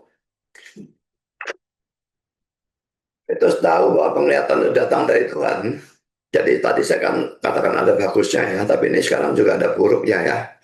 Pada saat itu Petrus tahu bahwa penglihatan datang dari Tuhan, perhatikan sebutan Tuhan dalam ayat 14 yang menunjukkan bahwa dia tahu penglihatan datang dari Tuhan. Maka seharusnya dia langsung taat. Bandingkan dengan ketaatan Abraham dalam mempersembahkan Ishak, padahal Abraham bisa membunuh Ishak dalam Kejadian 22. Sekalipun itu cuma usian, tapi waktu dia betul-betul mau membunuh dibatalkan oleh Tuhan ya. Ayat 15 ya, dalam poin yang kelima, jawaban Tuhan harus menolakkan Petrus. Kedengaran pula untuk kedua kalinya suara yang berkata padanya, apa yang dinyatakan haram oleh Allah tidak boleh dinyatakan haram. Jadi saudara, arti dari ayat ini sebetulnya bisa juga memang diartikan bahwa makanan yang diharamkan dalam perjanjian lama 15 itu sudah dibatalkan. Tetapi memang arti sebetulnya, arti yang terutama maksud saya adalah bahwa Petrus tidak boleh menganggap bangsa non-Yahudi sebagai haram atau tidak boleh berhubungan dengan sebagainya ya. Jadi sekalipun menggunakan peristiwa larangan makan yang dinyatakan halal, tidak boleh kau nyatakan haram, ini tetap mempunyai dua arti ya. Jadi arti pertama yang digambarkan ini ya, karena Tuhan tidak mungkin memberikan suatu gambaran yang salah kalau untuk mengajarkan sesuatu yang benar itu tidak masuk akal. Jadi saudara, ini juga benar, memang larangan makan ditiadakan ya. Tetapi tujuan utamanya ada mengajar bahwa batasan antara Yahudi dan non-Yahudi itu sudah dihancurkan. Karena poin yang ke-6, ayat 16 hal ini terulang sampai 3 kali untuk meyakinkan Petrus. Ayat 16 hal ini terjadi sampai 3 kali dan segera sesudah itu terangkatlah benda itu ke langit. Apa sih ini tidak berarti bahwa kalau ada penglihatan atau mimpi yang terjadi sampai 3 kali itu pasti datang dari Tuhannya. Apa sebetulnya arti penglihatan ini? Ayat 9-16 memang menjadi dasar berkata bahwa 15 dan ulangan 14 ayat 3-20 dibatalkan. Dan demikian orang Kristen boleh makan daging binatang apapun. Bandingkan ini dengan kepercayaan Advent yang tetap memegang teguh larangan dalam 15 dan ulangan 14 ayat 3-20 itu. Tapi arti yang terutama dari penglihatan itu adalah jangan menganggap orang non-Yahudi sebagai orang najis, orang yang tidak bisa diselamatkan, orang tidak perlu diinjili dan sebagainya.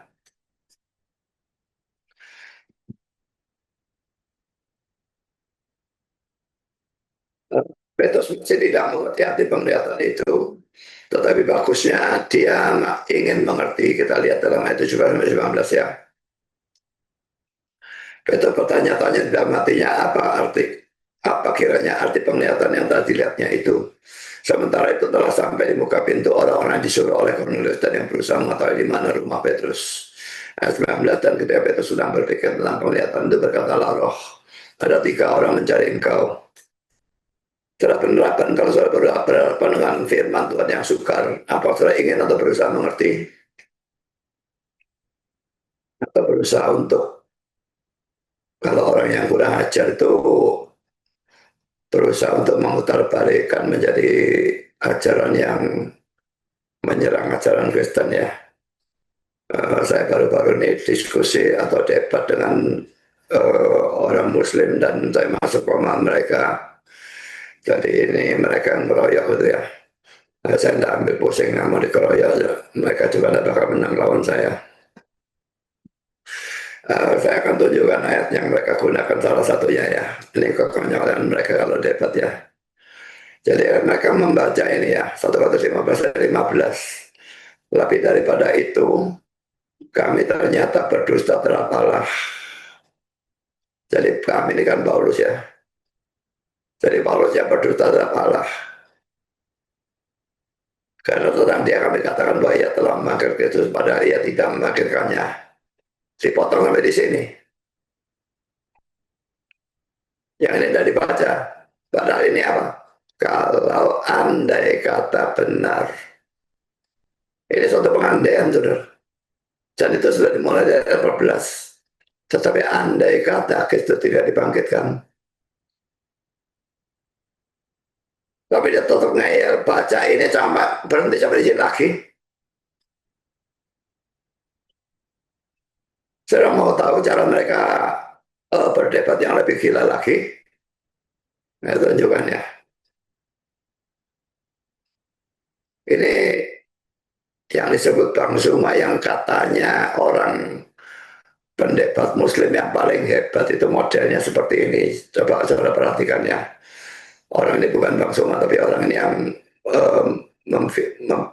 memeriksa, mengecek videonya Zuma waktu dalam perdebatan kelihatannya ya. Perhatikan bagaimana orang itu mengutip ayat Alkitab ya. Dia menunjukkan ayatnya. Jadi orang yang dalam gambar ini menunjukkan ayatnya, sedangkan suaranya Zuma. Dan dia gunanya dia lakukan itu untuk menunjukkan Zuma mengutip ayat Alkitab itu caranya bagaimana. Ya, saya akan tunjukkan videonya ya. Tidak memutar balik ayat Alkitab. Mari kita cek sama-sama.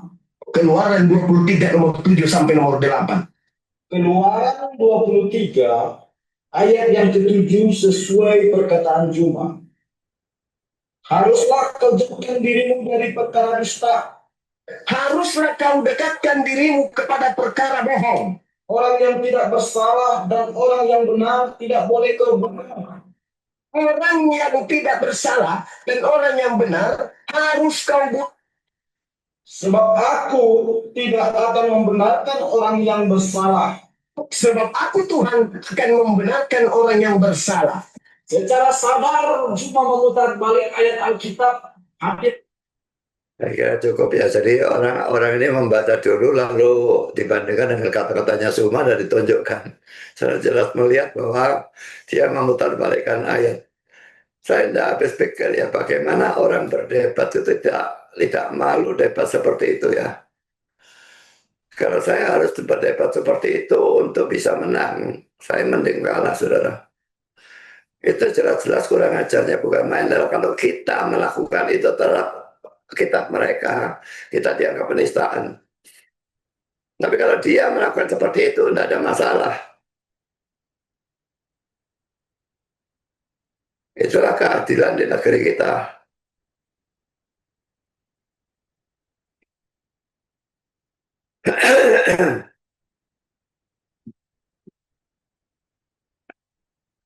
Jadi jelas bahwa orang-orang itu memang tidak berusaha mengerti Alkitab ya. Mereka ingin memutarbalikkan, mereka ingin menyerang dengan cara apapun, halal atau tidak halal. Mereka berusaha memutarbalikkan. Tapi kalau mau makan babi, ketika katakan makannya halal, mereka tidak mau, mati-matian tidak mau makan babi. Saya tahu, tapi sejumlah orang Muslim tetap makan babi, saya tahu, tetapi banyak yang tidak mau, memang betul-betul hukum mereka katanya tidak boleh makan babi, tapi ada satu orang yang mengatakan tidak ada dalam Quranku kok katanya, jadi dia tetap makan babi. Jadi saudara, mereka tidak berusaha untuk mengerti Alkitab, mereka berusaha memutarbalikkan Alkitab dan menyerang Alkitab dengan cara apapun. Jadi kalau kita berdebat, saudara, jangan tiru mereka ya. Mereka boleh lakukan itu terhadap kita, itu dosa di hadapan Tuhan, dan mereka harus bertanggung jawabkan itu nanti di hadapan Tuhan. Tapi kita jangan berdebat dengan cara seperti itu. Kita berdoa harus berdebat dengan cara yang fair, harus dengan cara yang jujur.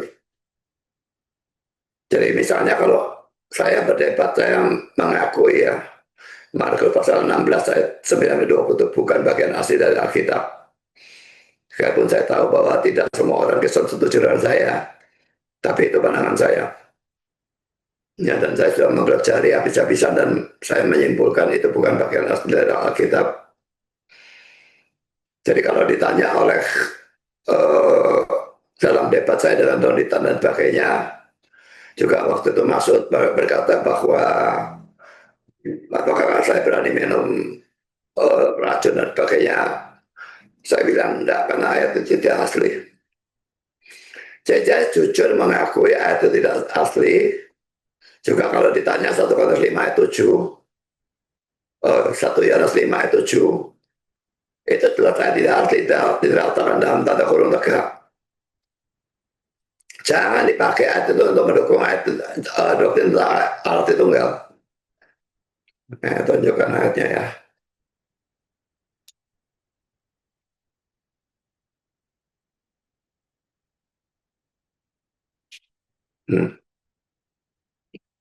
Ini ada tanda kurung kalau dalam Alkitab kurung tegak ya. Jadi sebab ketika yang memberi kesaksian di dalam surga, Bapa Firman dan Roh Kudus dan ketiganya ada satu. Ini sebetulnya seandainya ayat ini asli ya, ini enak untuk membuktikan Tritunggal, jelas sekali sudah. Bapa, Firman, Tuhan Yesus, dan Roh Kudus, dan ketiganya ada satu. Dan tiga yang memberi kesaksian di bumi, roh dan air dan darah, dan ketiganya ada satu. Tapi ini diletakkan di dalam tanda kurung tegak. Dan ada orang-orang Kristen yang tidak ngerti apa-apa yang menggunakan ayat dan mendukung doktrin Tritunggal. Kalau mereka debat dengan Muslim atau mereka debat dengan saksi Yehova, lawan debat mereka tuh tahu kalau ayat ini asli. Jadi itu bisa menjadi bumerang bagi mereka. Jadi kalau saya ditanya ayat ini asli atau tidak, saya dalam debat saya selalu jujur jawab tidak asli. Dan saya mengakui juga dengan terus terang bahwa Alkitab yang kita miliki sekarang ini tidak bebas dari kesalahan. Yang bebas dari kesalahan itu hanya autografnya. Tapi manuskripnya, salinannya saja masih dalam bahasa aslinya. Tidak ada dua manuskrip yang persis sama. Tapi saya menambahkan bahwa sekalipun Alkitab kita itu ada kesalahan-kesalahannya, Tapi kesalahan-kesalahan itu pada umumnya kesalahan-kesalahan remeh yang tidak ada artinya. Misalnya kesalahan dalam persoalan bilangan, itu banyak sekali. Kesalahan dalam persoalan ejaan. Jadi tidak ada kesalahan yang lalu bisa membuat doktrin yang berbeda dengan kesalahan yang sekarang ini. Dan doktrin yang kita percaya sekarang ini. Misalnya Yesus adalah Allah, Yesus adalah manusia, dia mati di salib menebus dosa, selamat saja karena iman saja. Itu tidak mungkin lah bisa ada perbedaan seperti itu. Jadi kesalahannya memang banyak, tapi dalam hal-hal yang remeh, yang tidak akan mengubah doktrin ataupun ajaran moral, bahkan tidak.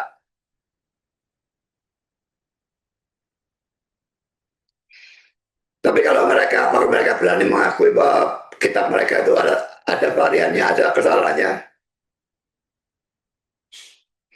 mereka mengakui benar semua. Itu bagi saya cuma klaim, saya tidak percaya sedikit pun hal itu. Dan saya ada rencana debat tentang hal itu dengan orang yang namanya Ipung, masih direncanakan ya.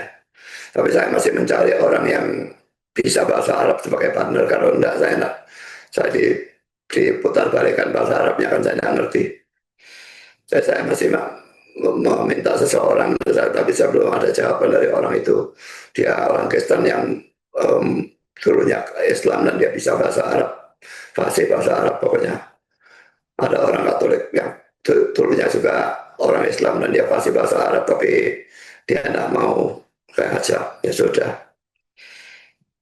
Tapi saya cari orang yang seperti itu. Kalau tidak ada ya akan saya tunda sampai saya bisa mencari orang yang bisa gitu lah. Tapi rencananya debatnya diadakan pada tanggal 17 Oktober.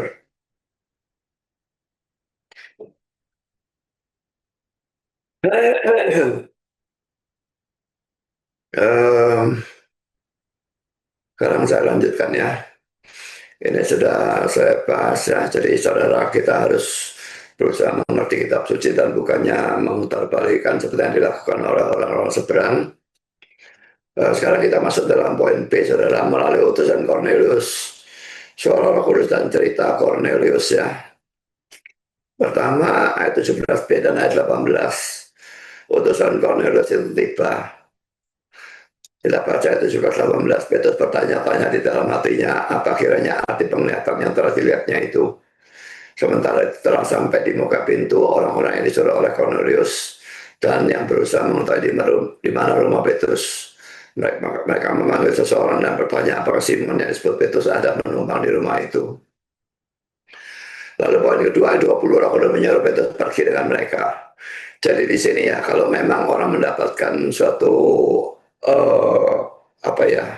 suatu kata-kata yang atau perintah ya yang bersifat supranatural dari Tuhan ya, apakah melalui malaikat atau melalui mimpi atau melalui apapun ya, mesti ada suatu kecocokan.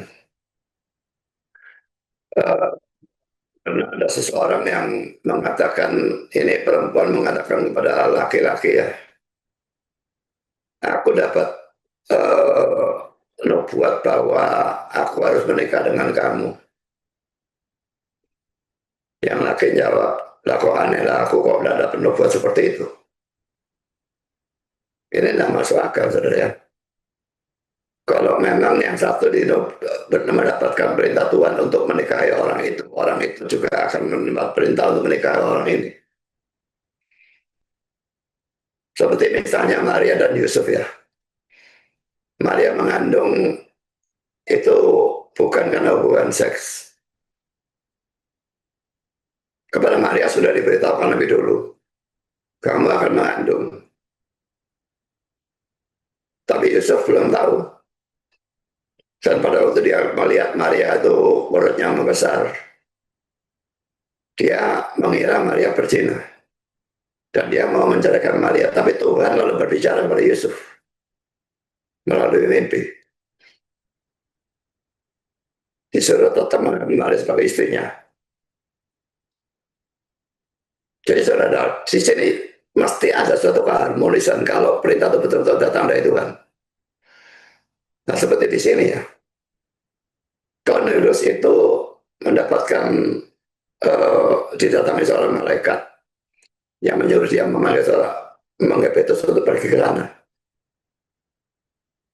Jadi mengutus orang pergi ke sana. Sementara itu Petrus dapat mukjizat itu ya. Dan lalu di sini waktu orang itu sampai, Roh Kudusnya menyuruh Petrus pergi dengan mereka. Jadi ada kesesuaian antara perintah yang bersifat supranatural yang diberikan kepada Cornelius dan perintah yang bersifat supranatural yang diberikan kepada Petrus. Ini cocok. Itu salah satu cara menilai apakah orang itu mendapat perintah secara supranatural itu benar atau gedabrus. Saya baca ayat 20 sekarang ya. Bangunlah, turunlah bawah, dan berangkatlah bersama-sama dengan mereka. Jangan bimbang sebab aku yang menyuruh mereka kemari. Karena kita masuk dalam ayat yang ketiga ayat 22. Dikatakan kepada Petrus bahwa Cornelius adalah seorang perwira. Dan ini menunjukkan bahwa dia bukan seorang Yahudi. Perwira lah pakai pasukan Italia ya, perwira saja sudah tidak mungkin. Perwira itu kan tentara. Tentara tidak mungkin Yahudi jadi tentaranya Romawi, itu tidak mungkin ya. Ayat 22, jawab mereka, Cornelius seorang perwira yang tulus hati dan takut akan Allah, dan yang terkenal baik di antara seluruh bangsa Yahudi, telah menerima penyataan Allah dalam perantaran seorang malaikat kudus, supaya mengundang engkau ke rumahnya, dan mendengar apa yang akan kau katakan. Nah, ini menyebabkan Petrus mulai mengerti arti dari penglihatan yang tadi dia lihat. Sehingga ia mau pergi dengan mereka dan mengucapkan ayat 28 dan 29. Ia berkata kepada mereka, kamu tahu betapa kerasnya larangan bagi seorang Yahudi untuk bergaul dengan orang yang bukan Yahudi atau masuk ke rumah mereka. Tetapi Allah telah menunjukkan kepadaku bahwa aku tidak boleh menyebut orang najis atau tidak tahir. Itulah sebabnya aku tidak berkeberatan ketika aku dipanggil lalu datang kemari. Sekarang aku ingin tahu apa sebabnya kamu memanggil aku. Karena poin yang keempat, Petrus mendengar cerita Cornelius dalam ayat 30-33. Sehingga ia makin yakin akan pengertiannya. Ayat 34 dan 35. Ya, kita baca semuanya karena ini berurutan. Saya baca seluruhnya, saya gabungkan ya. Ayat 30 dan 35, jawab Cornelius, 4 hari yang lalu kira-kira pada waktu yang sama seperti sekarang, yaitu jam 3 petang, aku sedang berdoa di rumah. Tiba-tiba ada seorang berdiri depanku pakai berkilau-kilauan dan ia berkata, Cornelius, doamu telah didengarkan Allah dan sedekahmu telah diingatkan di hadapannya. Suruhlah orang ke Yope untuk menjemput Simon yang disebut Petrus. Ia sedang menumpang di rumah Simon, seorang penyamar kulit yang tinggal di tepi laut. Karena segera aku suruh orang kepadamu dan dengan senang hati engkau telah datang. Sekarang kami semua sudah hadir di sini di hadapan Allah untuk mendengarkan apa yang ditugaskan Allah kepadamu. Lalu mulailah Petrus berbicara, katanya, sesungguhnya aku telah mengerti bahwa Allah tidak membedakan orang. Setiap orang dari bangsa manapun yang takut akan dia dan mengamalkan kebenaran berkenan kepadanya. Kalau kita tidak melihat atau mengerti konteksnya, maka tentu kita tidak akan menafsirkan bahwa kata-kata Petrus dalam ayat 34-35 itu bertentangan dengan doktrin predestinasi. Seperti yang dikatakan secara bodoh oleh pendeta bodoh ini ya. Pendeta Dr. Yusuf B.S. dari gereja Bukit Zaitun itu ya. Ini Armenian tolol yang tidak pernah belajar, tapi nyerang predestinasi. Saya aja hebat, tidak berani.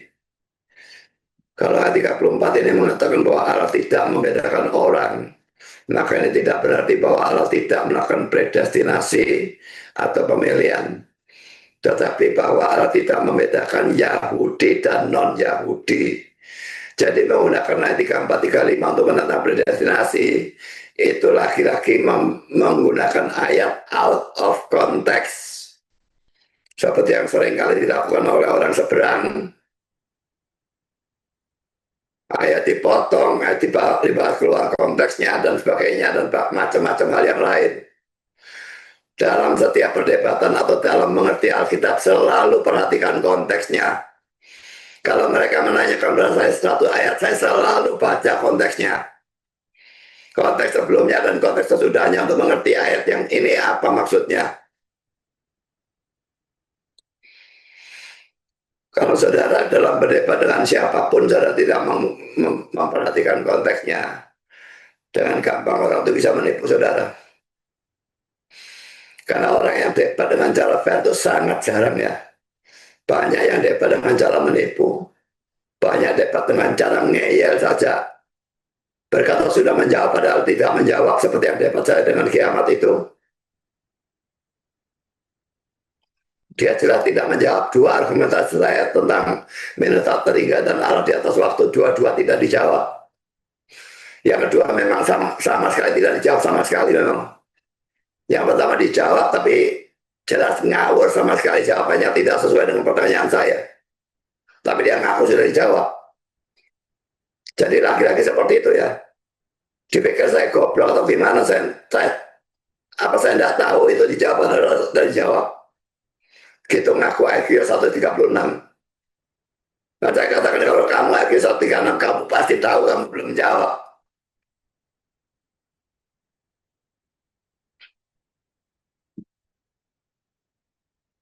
Karena poin yang ketiga itu memberitakan iya bahwa orang-orang non Yahudi itu, ayat 36 dengan ayat 43. Itulah firman yang ia suruh sampaikan kepada orang-orang Israel, yaitu firman yang memberitakan damai sejahtera oleh Yesus Kristus yang adalah Tuhan dari semua orang. Kamu tahu tentang segala sesuatu yang terjadi di seluruh tanah Yudea, mulai dari Galilea sesudah baptisan yang diberitakan oleh Yohanes, yaitu tentang Yesus dari Nazaret. Bagaimana Allah mengurapi dia dengan Roh Kudus dan kuat kuasa. Dia yang berjalan keliling sambil berbuat baik dan menyembuhkan semua orang yang dikuasai iblis, sebab Allah menyertai dia. Dan kami adalah saksi dari segala sesuatu yang diperbuatnya di tanah Yudea maupun Yerusalem. Dan mereka telah membunuh dia dan menggantung dia pada kayu salib. Yesus telah dibangkitkan Allah pada hari yang ketiga.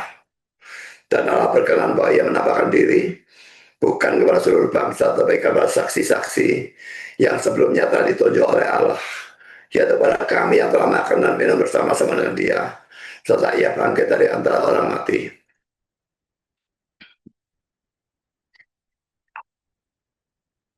Dan ia telah menugaskan kami memberitakan kepada seluruh bangsa dan bersaksi bahwa dialah yang ditentukan Allah menjadi hakim atas orang-orang hidup dan orang-orang mati. Ini Yesus ditentukan Allah menjadi hakim ini ya. Sering saya tekankan kalau saya debat dengan muslim ya. Kamu hujat Tuhanku ya. Tidak ada masalah, aku tidak ada masalah ya. Aku tidak perlu balas kamu. Tapi nanti Tuhanku akan jadi hakim. Kamu akan terkencing-kencing kamu ya. Hujat orang yang akan menghakimi kamu. Kayak ancam dengan cara seperti itu.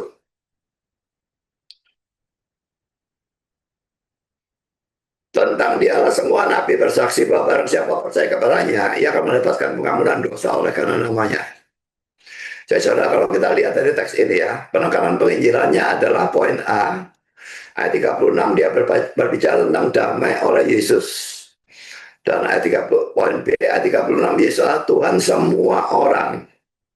Memang ada yang mengakui dan tidak mengakui, tetapi pada akhir zaman semua akan bertekuk lutut dan semua lidah akan mengakui Yesus itu adalah Tuhan. Filipi 2 ayat 19. Jadi soal Tuhan semua orang, cuma ada yang mengaku saat ini pada saat masih hidup dan itu akan diselamatkan. Tapi yang tidak mau mengakui, mereka akan binasakan. Pada akhir zaman mereka terpaksa mengakui, tapi tetap tidak ada gunanya dan mereka tetap akan dibuang ke neraka. Lalu ayat 3 poin C, ayat 38, Yesus memang hamba Allah yang pelayanan disertai dan berkati Allah. Yesus hamba Allah memang iya, tapi tidak berarti dia bukan Tuhan. Yesus utusan memang iya, tapi tidak berarti dia bukan Tuhan. Dia juga nabi, dia juga rasul. Jadi dia punya banyak jabatan. Dan ini seringkali diserang oleh orang-orang Muslim juga. Dan konyol sekali cara mereka menyerang. Kalau itu Yesus jadikan anak domba, berarti dia anak binatang. Anak domba itu tipologi. Yesus anti tipenya. Sudah saya jelaskan, tapi tetap ngotot. Yesus anak binatang. Ya memang mereka mau menghujat. Ya biarlah menghujat, tapi nanti akhir zaman mereka akan kencing-kencing ya melihat Yesus yang mereka hujat itu ternyata menjadi hakim. Dan dia betul-betul memang ada Tuhan dan Allah atas semua orang. Karena poin DA 39, kematian Yesus. Tidak bisa tidak kalau kita memberitakan Injil kematian dan kebangkitan ini ya. Kalau bagi kita sekarang terutama kematian. Tapi kalau bagi Petrus dan sebagainya, pada Petrus dan Paulus dan sebagainya ya, kalau mereka menginjil orang-orang Yahudi yang ditekankan sebetulnya kebangkitan. Karena apa saudara? Karena Yahudi itu tidak mempercayai Yesus sebagai Mesias ya, mereka percaya Yesus Mesias yang raja dunia yang hebat, yang akan mengalahkan mereka dari membebaskan mereka dari belenggu penjajahan Romawi. Karena itu pada waktu Yesus datang sebagai orang biasa, mereka menolak Yesus sebagai Mesias yang dijanjikan. Nah kalau kematiannya yang ditekankan, itu akan membuat mereka lebih tidak percaya. Tapi memang kan tidak mungkin menekankan kebangkitan tanpa membicarakan kematian. Kalau tidak mati bagaimana bangkit? Jadi tapi kematiannya dibicarakan sebagian kecil saja, kebangkitannya yang lebih ditekankan. Itu kalau mereka menginjili orang Yahudi. Tapi kita yang tidak menginjili orang Yahudi, kematiannya ini yang harus lebih ditekankan. Sekalipun kebangkitannya tidak bisa dibuang, karena kebangkitannya itu yang membuktikan bahwa dosa kita sudah beres. Maut yang dipikul oleh Yesus sudah dikalahkan, dan karena itu dia bisa bangkit. Jadi kematian maupun kebangkitan itu kesempatan untuk memberitakan Injil. Karena itu Jumat Agung maupun Paskah, itu selalu saya memberitakan Injil. Itu kesempatan yang baik dalam memberitakan Injil. Karena masuk dalam poin F, ayat 42, Yesus adalah hakim.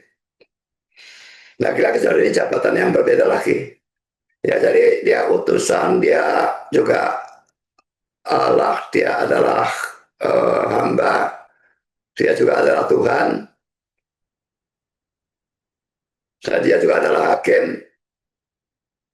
Sangat banyak ya. Dia juga adalah imam, dia juga adalah nabi, dia juga adalah rasul. Tapi dia bukan hanya nabi, bukan hanya rasul, dia adalah Tuhan dan Allah dalam arti kata yang setinggi-tingginya. Dan poin ke-43, pengampunan dosa hanya karena iman kepada Yesus. Bandingkan dengan kiamat gila itu, yang mengatakan sola fide itu ajaran iblis. Ya dia iblisnya. Dan semua ortodoks dan katolik itu percaya selamat karena iman dan perbuatan. Dua-duanya sesat. Pokoknya yang tidak percaya sola fide, hanya iman, itu sesat. Dan saya tidak mengakui mereka sebagai saudara seiman saya.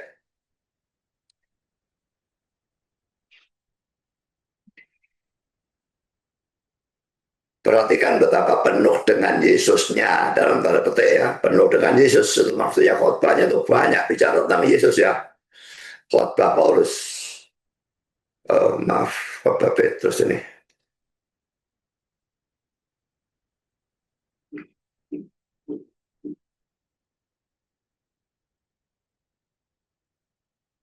Yang Injili itu harus penuh dengan Yesus. Karena tujuannya adalah membawa orang kepada Yesus. Jadi saya pernah mendengar satu orang yang cukup punya nama ya. Dan dia waktu itu diundang kalau tidak salah oleh LRII ya, yang mengadakan satu acara untuk orang-orang pelaku bisnis ya. Diundang tujuannya untuk penginjilan. Lalu undang satu pendeta yang cukup punya nama, saya lupa nama orang itu ya. Tapi dalam khotbahnya itu tidak ada Injil sedikit pun, tidak ada. Padahal kalau saya melihat jalur penginjil, jalur khotbahnya itu, dia dengan gampang bisa menginjil. Ada poin-poin yang dengan gampang menginjil, ya, masuk dalam Injil. Tapi dia tidak lakukan sama sekali. Dan saya waktu itu datang pada acara itu dengan seorang penginjil yang saya kenal baik, dan saya bilang, orang ini bukan Kristen yang khotbah ada Injilnya. Lalu penginjil berkata, iya memang nama Yesusnya pun tidak disebut. Satu kali pun nama Yesus tidak disebut. Itu Kristen, itu pendeta, itu bidat. Bagaimana bidat punya nama? Karena gobloknya orang-orang yang mengikuti bidat itu. Philip Mantova, puluhan ribu jemaat, goblok semua. Saya tidak habis pikir, saudara, memang ada yang sadar. Dilihat-lihat tambah lama tambah aneh ajarannya. Septuhel segala macam. Lalu dia keluar. Saya tahu orang seperti itu, saya tahu di TikTok, tapi saya lupa namanya siapa. Tapi mayoritas yang tetap di sana, tetap di gereja Betani dan pakai mengajarkan teologi kemakmuran, ini goblok semua. Percaya kesembuhan, orang-orang punya karunia kesembuhan. Pada waktu COVID dia bisa sembuhkan satu pun, goblok semua lagi.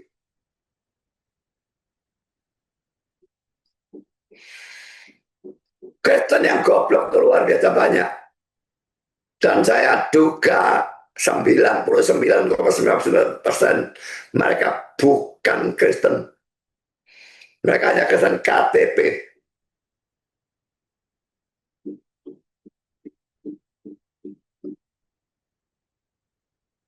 Secara milik gereja itu sesuatu yang penting, sesuatu yang sangat penting ya.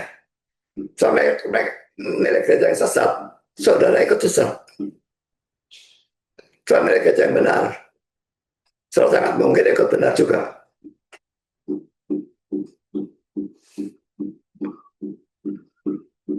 Karena poin yang keempat, Petrus menyuruh mereka untuk dibaptis dalam ayat 48. Lalu yang menyuruh mereka dibaptis dalam nama Yesus Kristus. Kemudian mereka meminta Petrus supaya tinggal beberapa hari lagi bersama-sama dengan mereka. Tentu saja untuk mengajar mereka ya. Jadi kalau orang memang percaya kepada Kristus, bukan saja tadi kita lihat karunia bahasa roh, dan itu karunia pasti yang asli. Dan yang asli itu tidak mungkin diberikan kepada orang yang non-Kristen atau Kristen KTP. Jadi karena mereka sungguh-sungguh bertobat, maka mereka mendapatkan karunia bahasa roh yang asli.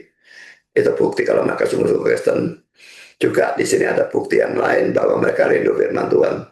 Karena mereka meminta Petrus supaya tinggal beberapa hari lagi bersama mereka untuk mengajar mereka. Orang yang kita sungguh-sungguh harus rindu firman Tuhan. Yang tidak punya kerinduan firman Tuhan, itu bukan Kristen. Saya lanjutkan ya, poin A, saudara, mula-mula dikatakan bahwa Roh Kudus turun ke atas mereka dalam ayat 44. Ketika Petrus sedang berkata demikian, turun Roh Kudus ke atas semua orang yang mendengarkan pemberitaan itu. Mengapa mereka menerima Roh Kudus? Jelaskan apa pemberitaan Injil yang dilakukan oleh Petrus. Jelaskan apa pemberitaan Injil yang dilakukan oleh Petrus. Mereka menjadi percaya pada Yesus. Kisah Rasul 2 ayat 38 dan Galatia 3 ayat 2 ya saya bacakan. Jawab kepada mereka, bertobatlah ini dalam arti percayalah, karena ini perintah. Kata perintah bentuk ares yang hanya perlu dilakukan satu kali. Jadi bukan bertobat dari dosa yang harus dilakukan berulang-ulang terus-menerus ya. Tapi ini perlu satu kali, berarti pertobatan ini datang atau percaya pada Yesus ya. Dan adalah kamu memberikan dirimu dibaptis dalam nama Yesus untuk pengampunan dosamu, maka kamu akan menerima karunia Roh Kudus. Galatia 3:2, hanya ini yang hendak aku ketahui daripada kamu.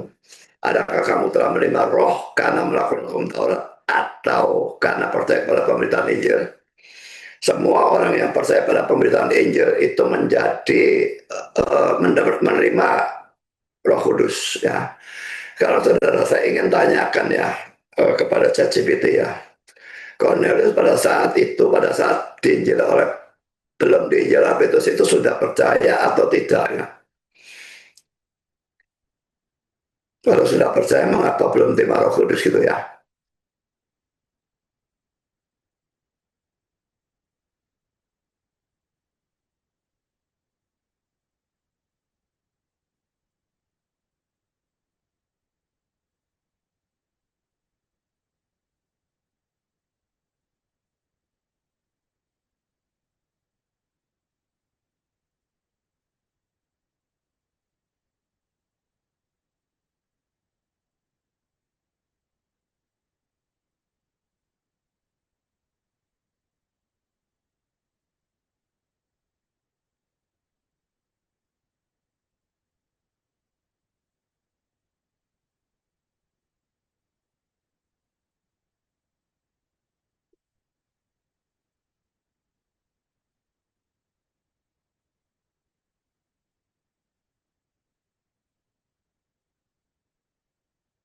Dalam Kisah Rasul 10 pada waktu Cornelius belum diinjil oleh Petrus, apakah ia sudah percaya dalam arti saving faith kepada Yesus? Ini jawaban ChatGPT ya. Pertanyaan ini sangat penting dalam teologi keselamatan atau soteriologi, khususnya dalam isu saving faith dan preparatio evangelica, persiapan Injil. Untuk menjawab secara teliti kita akan menelaah teks kitab Kisah Para Rasul 10, lalu meninjau respons teologi reform dan akhirnya memberikan kesimpulan. Pertama, analisis Kisah Rasul 10, khususnya ayat 1 sampai 4, ayat 22 dan ayat 34 dan 38. Ayat 1 sampai 2, Cornelius digambarkan sebagai seorang yang saleh yang takut akan Allah, banyak bersedekah pada bangsa Yahudi dan senantiasa berdoa kepada Allah. Ayat 4, mereka berkata bahwa doa-doa dan kamu telah dinaik ke hadirat Allah dan diingat olehnya. Ayat 22, Cornelius dikenal oleh seluruh bangsa Yahudi sebagai seorang yang benar dan takut akan Allah. Ayat 31, mereka berkata doamu telah didengar dan saudaramu diingat di hadapan Allah. Ayat 43 dan 44, Petrus memberitakan bahwa barang siapa percaya kepadanya atau Yesus akan mendapat pengampunan dosa oleh namanya. Pada saat itu juga Roh Kudus turun ke atas mereka yang menandakan mereka baru diselamatkan. Apakah Cornelius sudah memiliki saving faith sebelum Petrus memberitakan Injil? Jawaban dari banyak teolog reform adalah belum. Poin A, karena ia belum mendengar Injil tentang Yesus Kristus. Dalam Roma 10 ayat 14-17, Paulus berkata, tapi bagaimana mereka dapat percaya padanya jika mereka tidak mendengar tentang dia? Timbul dari pendengaran dan pendengaran oleh firman Kristus. Cornelius belum pernah mendengar Injil sebelum Petrus datang. Karena itu tidak mungkin ia sudah memiliki iman yang menyelamatkan kepada Kristus. Tanda turunnya Roh Kudus terjadi saat pemberitaan Injil. Roh Kudus turun setelah Petrus memberitakan Injil, Kisah 10:44. Ini sesuai dengan pola keselamatan dalam Kisah Para Rasul, pemberitaan Injil, iman, Roh Kudus. Poin C, penglihatan dan kesalahan Cornelius merupakan bagian dari preparatio evangelica. Cornelius adalah orang yang takut akan Allah, God-fearer, yaitu simpatisan agama Yahudi non-Yahudi, yang menunjukkan bahwa Roh Kudus sudah bekerja secara umum dalam hidupnya tapi belum menyelamatkan. Pandangan teolog reform pertama, John Calvin. Calvin dengan tegas dengan jelas menolak bahwa Cornelius sudah diselamatkan sebelum mendengar Injil. Dalam komentar, Anda tidak ada dikasih terjemahan lagi ya. Dalam komentarnya tentang Kisah 10 ayat 2 dia menulis, though he was not yet instructed in the faith of Christ, yet he had learned from the law to worship the one true God. He still had need to be of being born again. Louis Berkhoff dalam Systematic Theology menegaskan bahwa iman yang menyelamatkan harus bersandar pada pengetahuan eksplisit tentang Kristus, bukan hanya pada ketaatan atau kerohanian umum. Charles Schwab Systematic Theology Hodge menyatakan bahwa tidak ada keselamatan tanpa pengetahuan akan Kristus dan iman kepadanya. Kesimpulan tidak, Cornelius belum memiliki iman yang menyelamatkan kepada Yesus sebelum Petrus memberitakan Injil kepadanya. Namun ia adalah orang yang sedang Tuhan yang Tuhan sedang persiapkan. Kesalahannya adalah hasil karya Roh Kudus secara umum dan preventif. Tetapi keselamatan baru terjadi ketika yang mendengar Injil tentang Yesus, percaya kepadanya dan menerima Roh Kudus. Kisah 10 ayat 43 dan 44. Dengan kata lain, Kristus belum diselamatkan, Cornelius belum diselamatkan, tapi dalam proses anugerah persiapan preparatory grace menuju keselamatan yang final melalui pemberitaan Injil Kristus. Jika Anda ingin, saya bisa bantu tambahan kutipan literal dari Calvin atau Holt tentang bagian ini. Saya coba tanya lagi ya. Kalau dalam perjanjian lama, jadi ini kan sebetulnya kisah Rasul itu masih masa peralihan ya, ada proses peralihan dari APL menjadi PP ya. Sekalipun memang sudah masuk zaman PP karena sudah Yesus sudah tersalib biasa saja, itu masuk zaman PP, tapi tetap itu kan ada masa peralihannya. Saya coba tanyakan ya.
Saya tanya lagi ya, apakah mungkin bahwa Cornelius termasuk ada masa peralihan dari PL ke PP sehingga ia sudah mendengar Injil PL, tapi belum menerima Injil PP dan karena itu sudah diselamatkan, seperti Abraham dalam kisah Kejadian 15 ayat 6, dan juga seperti orang-orang Israel dalam PL yang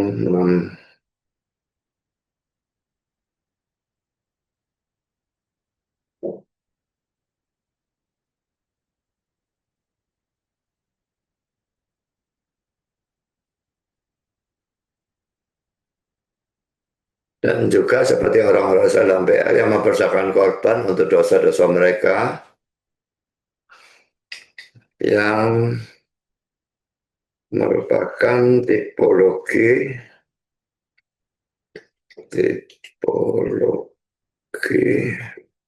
dari Kristus.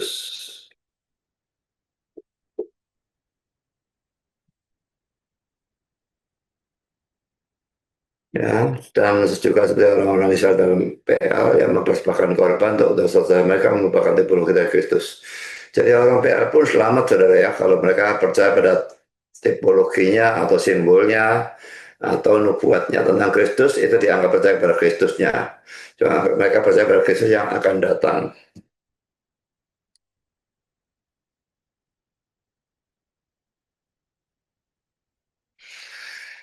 Pertanyaan ini sangat penting dan mengarah ke salah satu isu netral dalam teologi biblika dan sistematika. Bagaimana keselamatan bekerja dalam masa transisi dari PL ke PP, khususnya setelah kedatangan Kristus, tapi sebelum Injil diberitakan ke seluruh bangsa. Mari kita telah dengan runtut.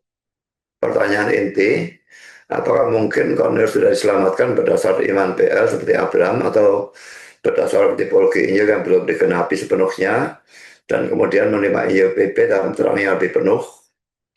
Poin kedua, analogi Abraham dan orang percaya PL lainnya. Kejadian 15 ayat 6, tidak usah kita baca ya. Abraham diselamatkan karena iman, bukan karena sunat atau hukum Taurat. Tapi iman Abraham terhadap pada janji Allah yang digenapi dalam Mesias, walaupun belum tahu secara eksplisit nama Yesus. Dalam PL, orang-orang percaya seperti Daud, Yesaya, dan umat yang sungguh-sungguh diselamatkan oleh iman kepada janji Allah dan korban pendamaian yang menubuatkan salib Kristus.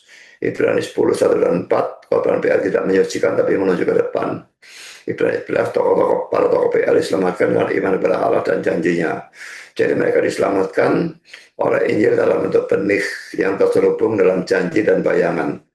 Apakah Cornelius termasuk dalam kategori orang PL? Ini kuncinya. Cornelius hidup setelah berita salib dan kebangkitan Yesus. Jadi ia tidak hidup dalam dispensasi PL. Hidup dalam masa PP, yaitu zaman pemberitaan Injil. Tapi Injil belum diberitakan kepada secara eksplisit. Beberapa poin penting yang disebut takut akan Allah, Eusebes, bukan sebagai penganut Yahudi penuh atau proselit. Ia simpatisan, bukan bagian dari umat perjanjian PL secara penuh. Kedua, ia tidak mempersembahkan korban di bait Allah. Ketika ia tidak menerima janji Abraham secara sakramental, tidak bersunat, artinya ia bukan bagian dari umat perjanjian secara formal dan juga belum menjadi orang percaya PP. Jadi secara tegas Cornelius bukan termasuk orang PL seperti Abraham atau Daud. Ia adalah orang PP yang belum mendengar Injil. Apa yang membuat ini masa peralihan? Ya, masa antara kebangkitan Yesus tahun 30 Masehi sampai Injil tersebar ke seluruh dunia memang disebut masa transisi atau peralihan. Namun perhatikan, setelah kebangkitan Kristus, dasar keselamatan tetap hanya Yesus dan iman kepadanya secara eksplisit mulai diperlakukan sesuai progresifnya pernyataan Allah. Contoh para paralel orang Samaria, kisah 8, sudah mengenal Yahweh tapi baru selamatkan saat percaya pada Kristus. Orang Ethiopia, kisah 8, membaca Yesaya tapi baru mengerti dan percaya Yesus setelah Filipus menjelaskan. Pandangan teologi reform, John Calvin, although Cornelius, komentar tentang kisah 10 2, although Cornelius had a certain reference for God, it was necessary for him to be illuminated by the knowledge of Christ in order to be saved. B.B. Warfield, there is no salvation in the name of Moses or Abraham or the shadows of the law after the name of Christ has been proclaimed. Louis Berkhoff, with the completed work of Christ and the outpouring of the Spirit, the Old Testament types and shadows have lost their efficacy, and salvation is now found in the explicit faith in Christ. Kesimpulan, Cornelius tidak dapat disamakan dengan Abraham atau umat PL yang diselamatkan oleh iman dan janji akan Mesias. Cornelius hidup pada zaman PP setelah Kristus mati dan bangkit. Ia belum diselamatkan karena belum mendengar Injil tentang Yesus, meskipun ia takut akan Allah dan saleh. Semua ini adalah karya Roh Kudus yang mempersiapkan dia, gratia praveniens, tetapi belum menyelamatkan. Keselamatan Cornelius terjadi saat dia percaya pada Kristus setelah Petrus memberitakan Injil seperti ditegaskan dalam kisah 10 ayat 3 4. Ini tidak perlu ya. Jadi dia tidak setuju ya. Saya tidak tahu, waktu saya membahas tentang Stephen Tong dengan Konghucu itu, saya pernah membahas kisah Rasul pasal 10 ini. Saya tidak tahu apakah penjelasan ChatGPT ini sama dengan pembahasan saya. Nanti saya akan lihat kisah Rasul 10-nya dalam pembahasan saya lalu ya. Tapi bukan dalam pembahasan yang di sini, tapi itu pembahasan khusus untuk membahas ajaran Stephen tentang kemungkinan Konghucu selamat itu ya. Jadi sekarang kita lanjutkan saja.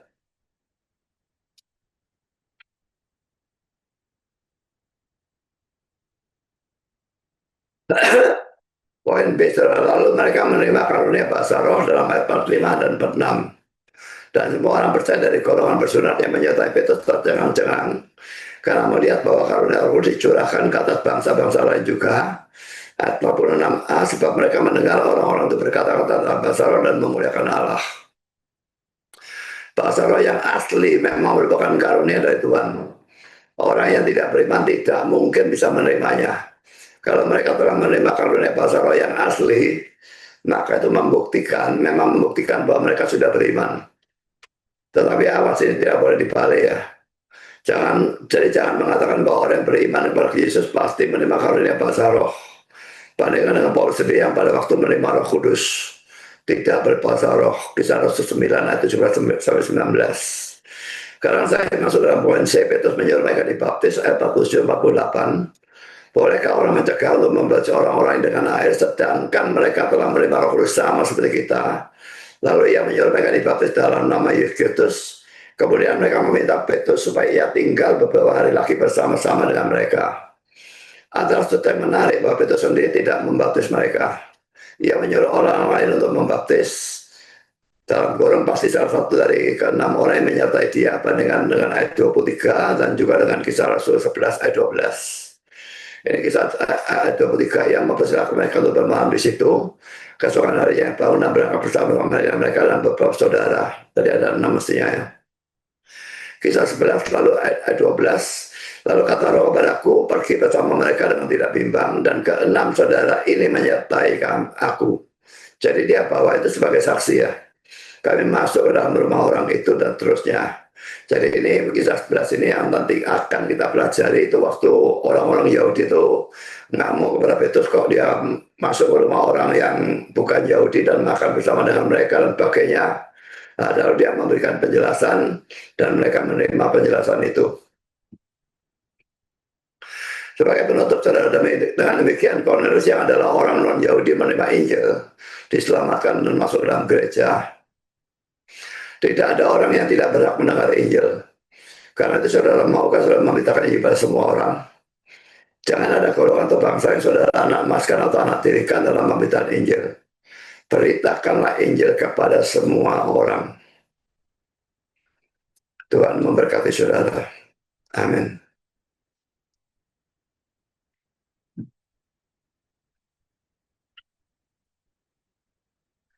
Mari kita berdoa. Bapa di surga, kami bersyukur bahwa kami sudah boleh mendengar sebagian dari firman Tuhan. Dan kami bersyukur bahwa Engkau bukan hanya menyelamatkan orang-orang Israel atau Yahudi saja, tapi juga orang-orang non-Yahudi. Dan bahwa Kristus mati menebus dosa bukan hanya orang-orang Yahudi saja, tapi juga orang-orang non-Yahudi atau orang-orang pilihan dari kalangan Yahudi dan non-Yahudi. Dan karena itu kami sekarang bisa diselamatkan dan merupakan tugas kami untuk memberitakan Injil kepada orang lain supaya mereka pun juga bisa diselamatkan. Bagi kami yang sudah memberitakan Injil, tolong kami tetap giat memberitakan Injil, dan bagi kami yang belum memberitakan Injil, tolong supaya kami belajar memberitakan Injil dan juga mempraktekkan hal itu sehingga lebih banyak orang yang bisa memberitakan Injil dan lebih banyak orang bisa dibawa kepada Kristus untuk diselamatkan. Terima kasih Bapa, dan nama Yesus kami berdoa. Amin.